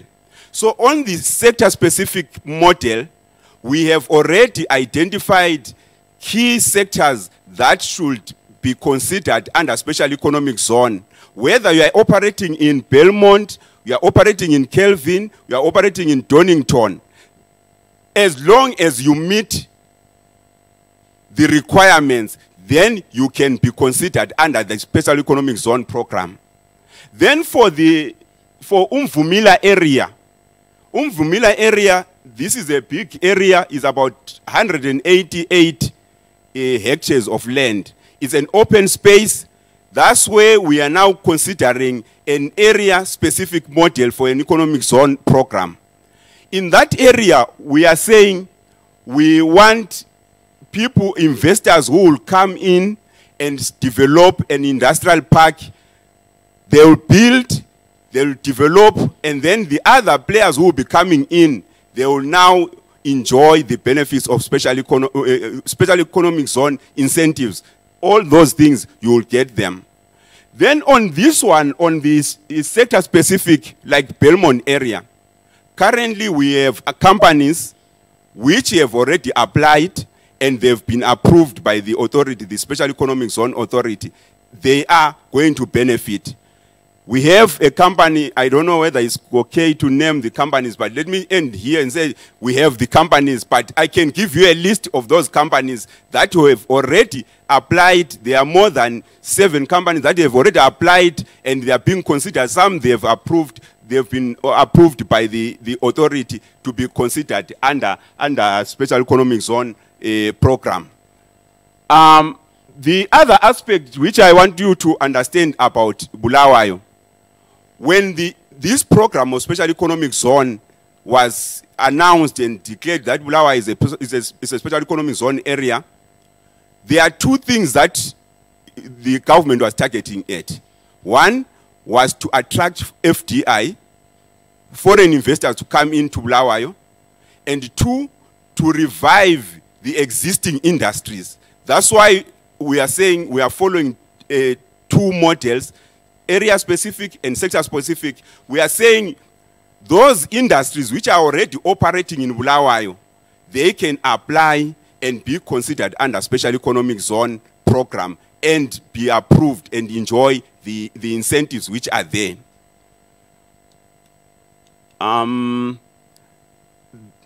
This is just showing the areas that we have in terms of sizes.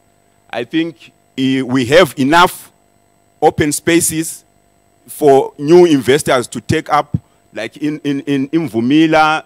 These are the statistics that we have.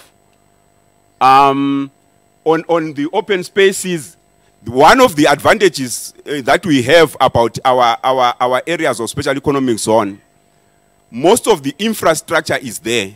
If you go to Mvumila area, the infrastructure is there. There's a railway line which connects the train to Zambia or to Victoria Falls, then Harare. So in terms of infrastructure, the infrastructure is still there. And I also agree with the first speaker who was talking about a transport hub. I heard that in my presentation that we have that. Then the other aspect, why do you want to invest in Bulawayo? This one has already been explained by the previous speakers, that we have the infrastructure, the correct infrastructure, right? The railway line, this is just an emphasis that we have the railway line which is functioning. Then we still the solid infrastructure, the education. But one thing that is also key, especially for Bulawayo, those companies that are in Donington, the closed companies like this one. These companies, we are saying to the investors, these companies, we are only thinking of, we are just coming to invest in Bulawayo. We have already talked to some of these companies as a technical working group. We had a workshop. We approached all the company owners of those companies that have been closed, and they are willing to let their spaces. Some they want partnerships, so that for new investors, you can approach us. We direct you to some of the companies that require partnership in terms of to be considered under Special Economic Zone. This one is just showing why we should invest in Bulawayo in terms of the infrastructure. But there is a question which I didn't put it in this slide, which was asked by someone who was asking about the tax incentives and saying what are the incentives that you have so that we can invest in Bulawayo. I will try to answer that question in twofold. If you look at the Special Economic Zone Authority, government has tried to come up with tax incentives. I can go over this. There are quite a number of incentives on corporate tax. We have got zero corporate tax in those zones, economic zone, customs duty, zero corporate tax, corporate income tax for 5 years, right? We have customs duty, free importation of capital equipment, special initial allowance of 50%. There are quite a number of incentives which are given by the authority for those companies that will be operating in the special economic zone. And one of the other advantages of operating in those zones, once you are declared as a special economic zone, then we are working with other government departments like ZESA. You will have dedicated ZESA lines. You know that ZESA is critical in some of these companies. They will need ZESA. So those are some of the things that government is also considering. But these incentives that I was talking about, they have been gazetted by government, and they are already there for those people who want to invest. Maybe on local authorities, some will want to look at local authorities and say, even local authorities, what are some of the things that you do extra to attract investors? Well, there are things like improvement in terms of service delivery. We are trying to enhance service delivery. I don't want to say, you know, when you give some of these incentives and on your own as a local authority, you risk the danger of getting into a tax race to the bottom, where you end up fighting with others, reducing until you don't have even a revenue base, and making everything. But government has already done that. This is just an area where you are looking at Belmont. These are some of the companies that we have already talked to about entering into partnerships. If you want to get a space in Belmont, the infrastructure is there. Maybe they want partnerships. Right. Well, as the city of Bulawayo, we are saying, if you want to enter into a greenfield investment, they talk about greenfield, we have open space which is already there. The brownfield, we have companies which are closed. I can list a number of companies which are closed, but they have the right infrastructure, the railway line, they are connected to the railway line, road, everything, and they are waiting for investors to come in and invest in Bulawayo.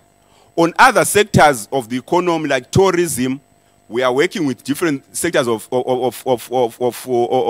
economy, and we are saying, come to Bulawayo and invest. There are a lot of opportunities which are there, and I can answer any other question if you want to understand about this economic zone program. What are the opportunities? I think I've tried to explain different models that we are following as Bulawayo, and the incentives, government has already put in place those incentives.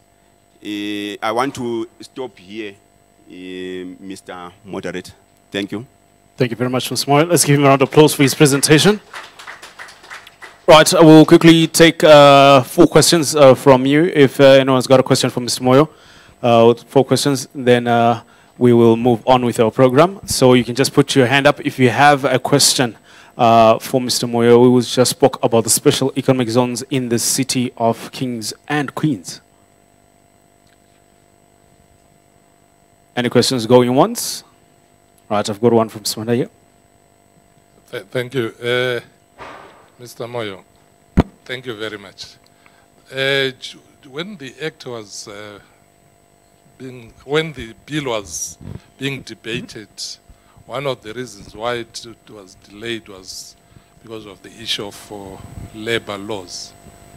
And I remember that they were later removed. Are there any plans to incorporate them? because I think that's also very critical as an incentive. My understanding of my understanding of a special economic zone is that it is an area which will be operating in Zimbabwe, but using the laws which are not Zimbabwean laws, right? Which are, in other words, in a special economic zone area, there is flexibility in terms of labor laws in those areas, because it's considered, it's a special area, right? It's a special area. That's why in terms of taxation, in terms of other laws which are applicable to other companies which are outside the zone, they don't apply in a special economic zone. So that one, I think, is being catered for. Yeah. You remember, that's the right understanding. But that aspect was removed for the then president to sign the act. So what I'm asking is that, is it going to be incorporated? Because it was removed at that time. Maybe the Honorable Minister will answer, because we are in a new dispensation. And we in a new dispensation, yeah. All right, we'll come back to that one once we're waiting for our Honorable Minister. I've got a question. Thank you again for your presentation. I just want to ask whether your office facilitates permitting for expatriates, like business visas for expatriates coming to conduct business in the province. Thank you. Thank you very much. What we have done for companies that have approached us, last week we had a hotel.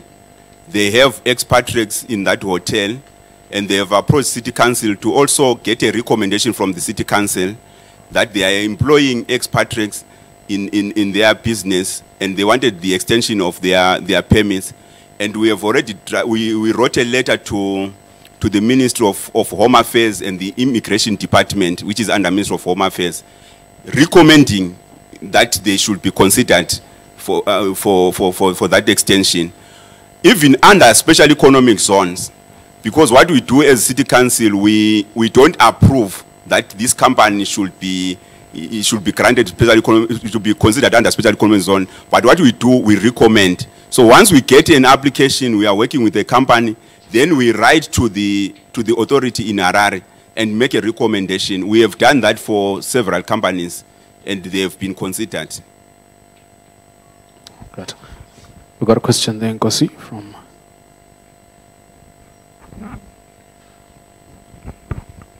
Thank you. Mr. Moyo, I wanted to find out from you, if someone has got an interest on this special economic zone and they have a business proposal, do they come to your office, or there is an office which they send their applications or their intentions to? Okay, thank you very much. We normally refer to the office in Harare, but as a technical working group in Bulawayo, we have the forms, the application forms. We can give the form to those people who are interested in applying, and then we can also recommend, because we are working with different companies. Some, they come, they explain their project, and we see that this project is very important in Bulawayo. Then we make that recommendation to the authority for them to consider it under special economic zones. Okay, thank you, Mr. Moyo. Let's give Mr. Moyo a huge round of applause for his presentation.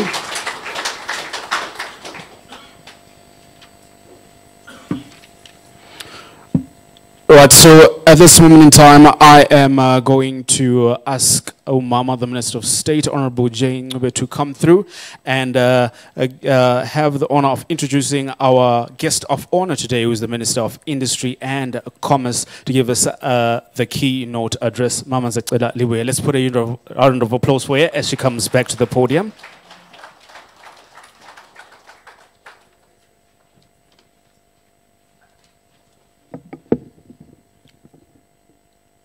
afternoon.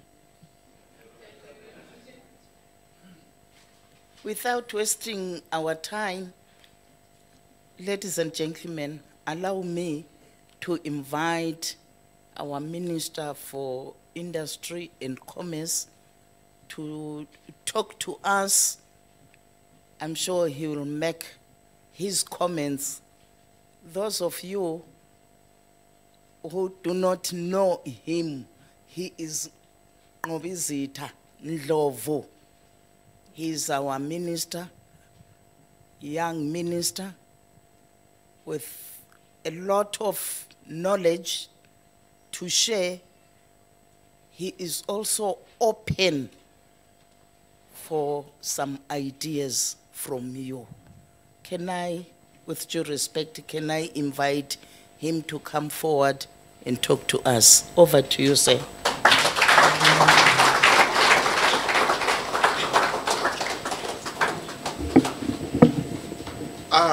Let's take our seats.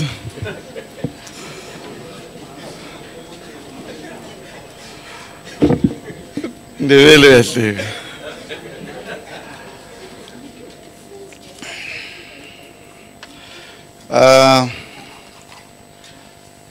is this thing called protocol. So we had a fight there with my mother. She wanted to read the whole introductions about me. I said I will come and introduce myself. I am said to be the Minister of Prizes. Some say I am the Minister of Zupko Bread. I'm not sure if you are hearing this for the first time, but I've heard it elsewhere. But I am a Bulawayo boy. That is how I would like to introduce myself. Good afternoon, ladies and gentlemen. Allow me to recognize the Minister of State for Provincial Affairs, for Councillor Umkuni, in his absentia, in his absence. Because if you don't do that, next time you will find the gates locked. I wish to recognize our esteemed presenters who made, mind-blowing presentations today. Initially, I was taking notes. I said, you know what, I'll just acknowledge that the information they shared with Bulawayo today, most definitely Bulawayo is richer than we were before this. Captains of industry, the Bulawayo think tank, and what a title. I wish to attend some of the meetings there. Directors of ceremony, I have two comments about the directors of ceremony.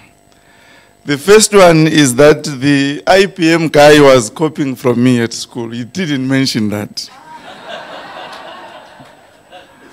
The second director of ceremony, I'm seeing him for the first time. I want to concede. And I must say, it's quite interesting when you finally see someone and you only know him from radio, calling him Master Eli, is it? If I had to give you a picture of who I thought you were. So thank you, Bulawayo, for finally making me meet Master Eli. I think there are still a number of your colleagues there that I would love to meet. I have my own visions who they are. Ladies and gentlemen, I wish to heartily recognize the delegates sitting outside. To me, this is a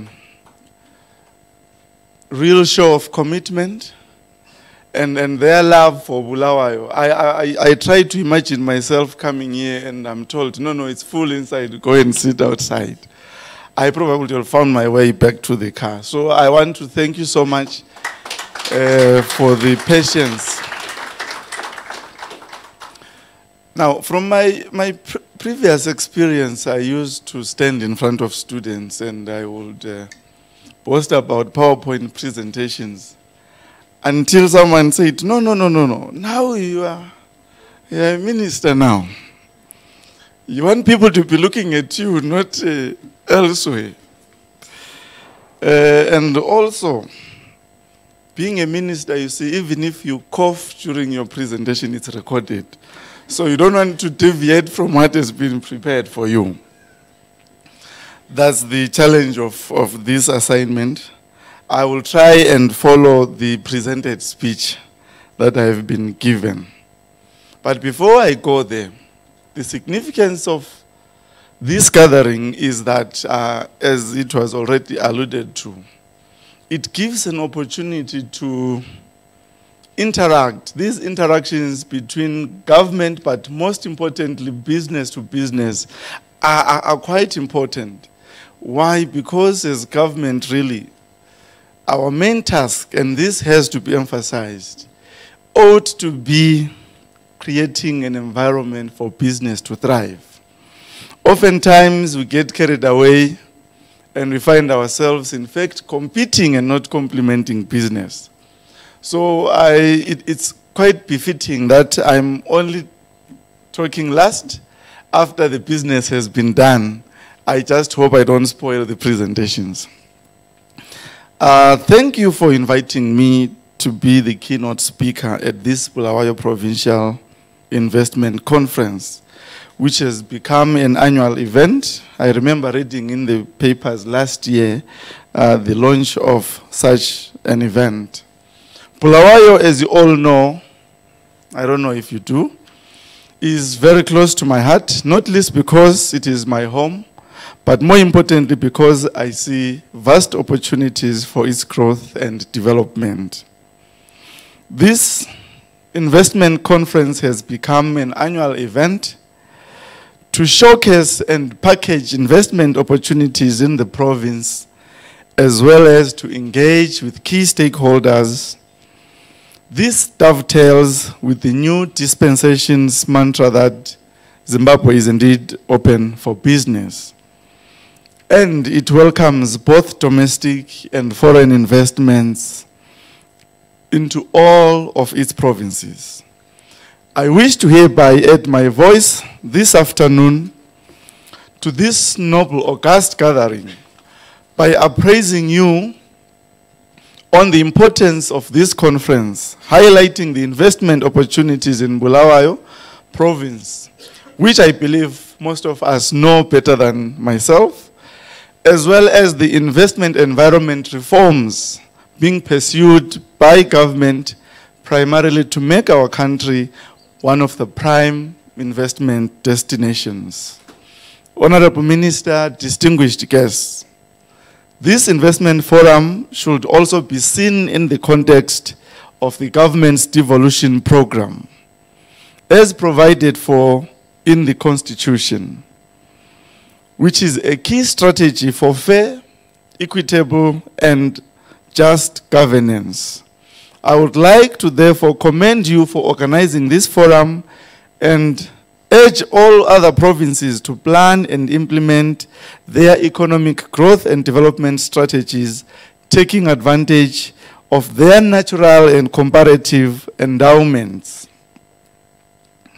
If we all do this, all provinces will significantly contribute to the national gross domestic product. And the government's thrust of being an upper middle income country by 2030 will be easily achieved. I must also add that as we have taken this devolution drive, Bulawayo province beyond that there is intense competition for investments. We will not have it on a silver platter unless we move out of our comfort zones, present opportunities, present incentives that are competitive. We may find ourselves organizing yet another talk show. My belief is that when we come here, we want to sharpen each other, but more importantly, come up with action plans that will see investment crowding to the province of Bulawayo. Let me acknowledge that local people are well positioned to drive their development agenda as they have a better understanding of their development needs challenges, as well as possible interventions, and indeed the comparative advantages they may have. This administration, under the leadership of President Mnangagwa, has already demonstrated its commitment to implement the devolution agenda. It is therefore commendable to note that this conference has brought together economic players across various key sectors, such as policymakers, the local authority, bankers, logistics providers, as well as providers of key economic enablers, such as energy and transport infrastructure. Key measures being pursued by government to promote and facilitate investments into the country include the ongoing process of establishing the Zimbabwe Investment Development Agency, which will result in the repeal of 3 acts which are currently running, which is the Zimbabwe Investment Authority, the Zimbabwe Special Economic Zones Act, and the Zimbabwe Joint Venture Unit Act. And all these 3 will now come under one institution, which is the Zimbabwe Investment Development Agency. I thought people would clap hands.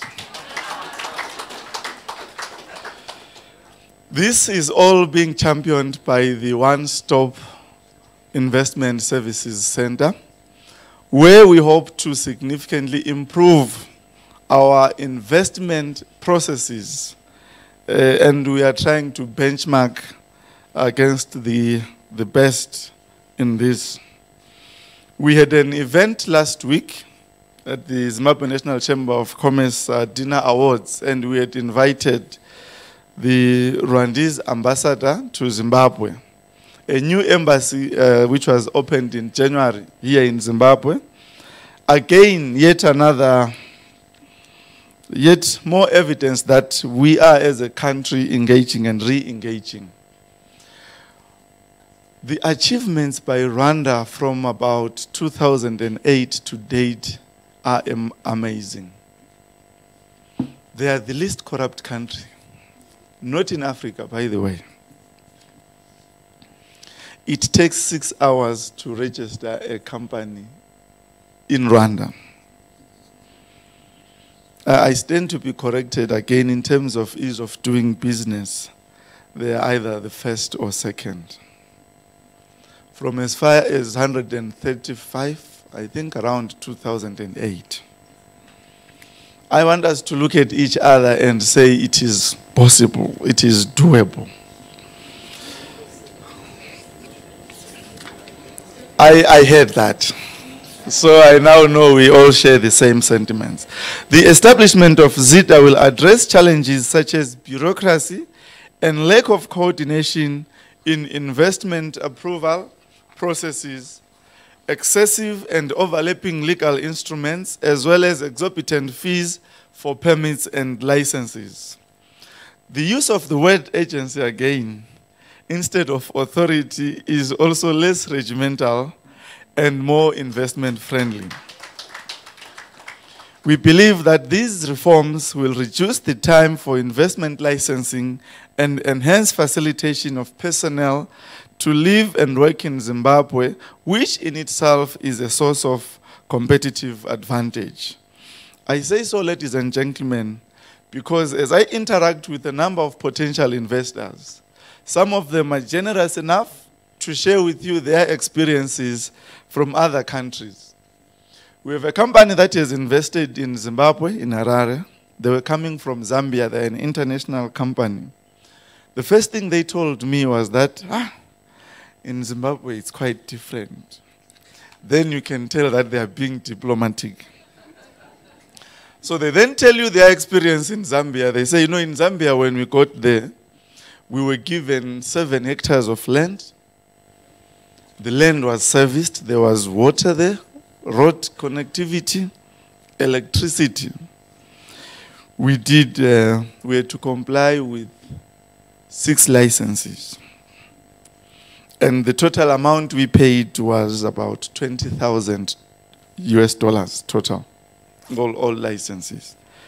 So yes, Minister, we have invested in Zimbabwe. and we are still looking for land to buy. We had to comply with 35 licenses, Minister. And only one of, among many, one of the agencies charged us 200,000 US dollars. So I understood why they said it's different. In addition, ladies and gentlemen, Zimbabwe is in the process of implementing the special economic zones, following various studies done to countries that have successfully implemented the special economic zones.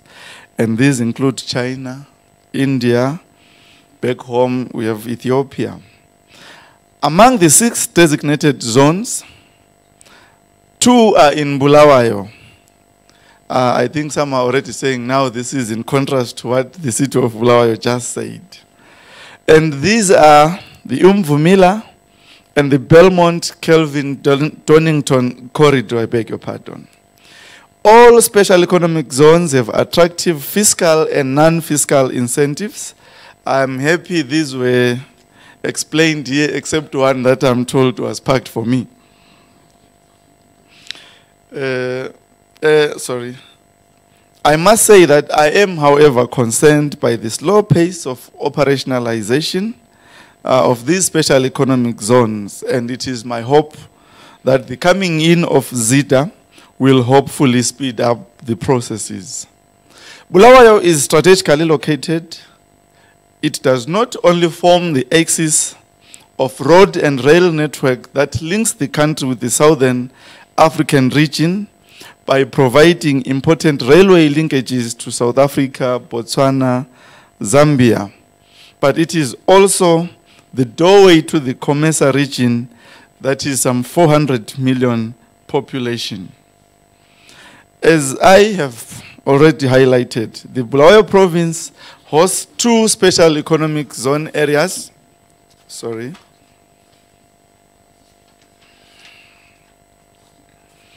Which is Umvumila and the corridor, which includes Belmont, Kelvin, and Donington. Umvumila is a greenfield project, which is about plus or minus 100 hectares, with opportunities in establishing an industrial park through public-private partnerships and investing in the industrial park itself. Again, I wish to urge the responsible authorities who are in charge of the special economic zone in this area to speed up the processes of putting up the basic infrastructure, because only then, in my view, can we have meaningful investment coming to circle them. The Belmont-Kelvin-Donington corridor is largely a brownfield investment opportunity, and investors are invited to occupy existing infrastructure, resuscitate closed industries in the corridor, and also for technology transfer. Other investment opportunities in the Bulawayo Metropolitan Province include, among others, the hospitality industry, which includes hotel construction and convention centers, investment in the agro value chains, such as beef to leather, hardwood timber to furniture, cotton to clothing. And also traditionally we have been the home of foundries, and this has to be restored. I indicated, ladies and gentlemen, that our main role is to make sure that the investment climate is conducive. And I've also highlighted that the investment climate throughout the world, and most certainly in Africa, has intensified in terms of competition. An investor sitting somewhere in Europe will look at Zimbabwe among other countries. There is nothing that is particularly special about ourselves. We need to know that we are operating in a competitive environment. As government, we are alive to this fact, and as such it is quite important that when investors look at Zimbabwe, they have to see concerted efforts to de-risk our nation. We are viewed as quite a risky nation. I'm not sure I understand why, but certainly we are committing to de-risk our nation wherever possible. we need to make sure that investment processes are clarified and in fact made very efficient. Any investor coming wants to know if it's possible to make money in Zimbabwe and also to repatriate their money. So we have taken steps, particularly in the ZITF bill, to make sure that this is guaranteed. And I want to applaud the monetary authorities for making sure that we move towards liberalization of our economy, because then we free up a lot of bottlenecks that were happening. We should be able to at least access the foreign currency whenever we need as business. And I am seeing some progress, though very slow as of now, but there is some progress in terms of our interbank system that has been introduced. It is also important that we demonstrate our ability to be consistent in terms of our policies, pronouncement, and implementation. We have christened our 2 years, 2019 to 2020, as the transitional stabilization process, where we want to stabilize our country from macroeconomic point of view to the political sphere. And in terms of the policies themselves, we are coming up with policies that we know are stabilizing the investment climate. Our ZITF bill also speaks of protection of property, which has been a contentious issue. It guarantees investments, it guarantees properties, and where possible, where PPAs will be required, they will be sped up.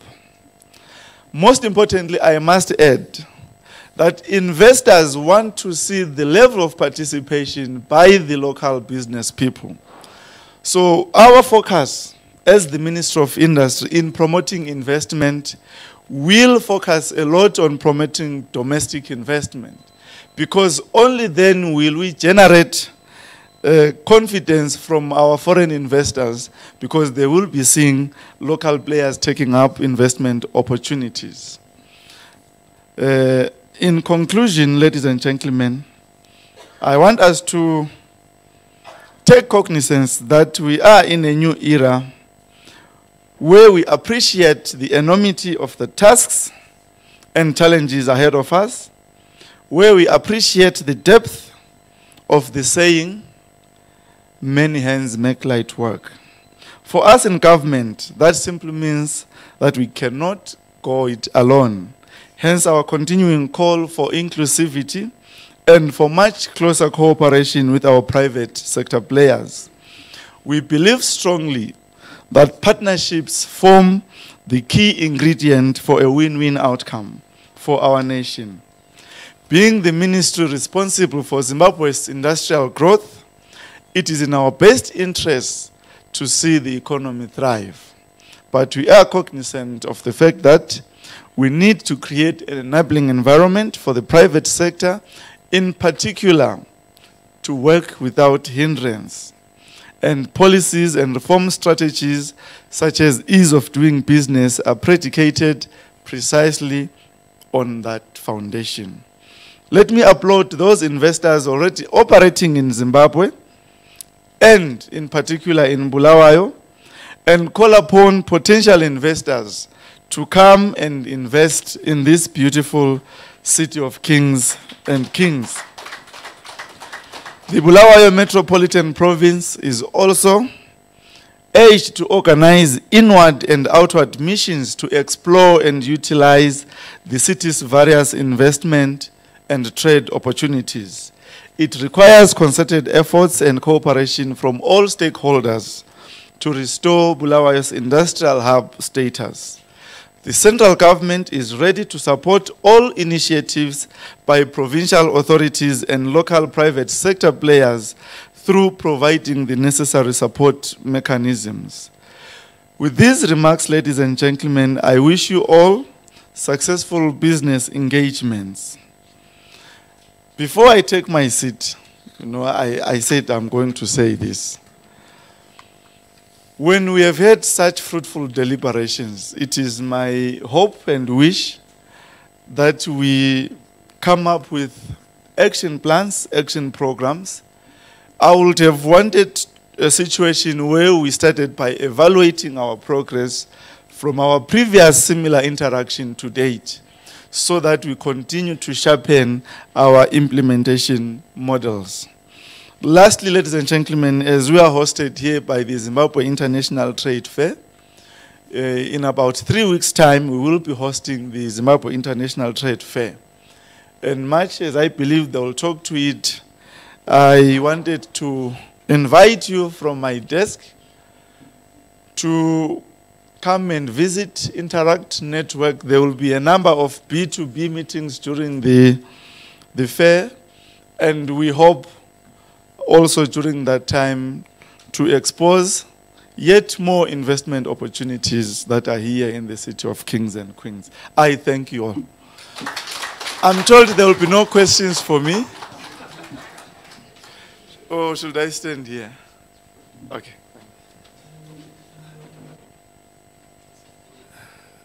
Thank you. It is in order for us to rise and then we sit. Well, I must do it. I am quite, no, we can take our seats. Yeah.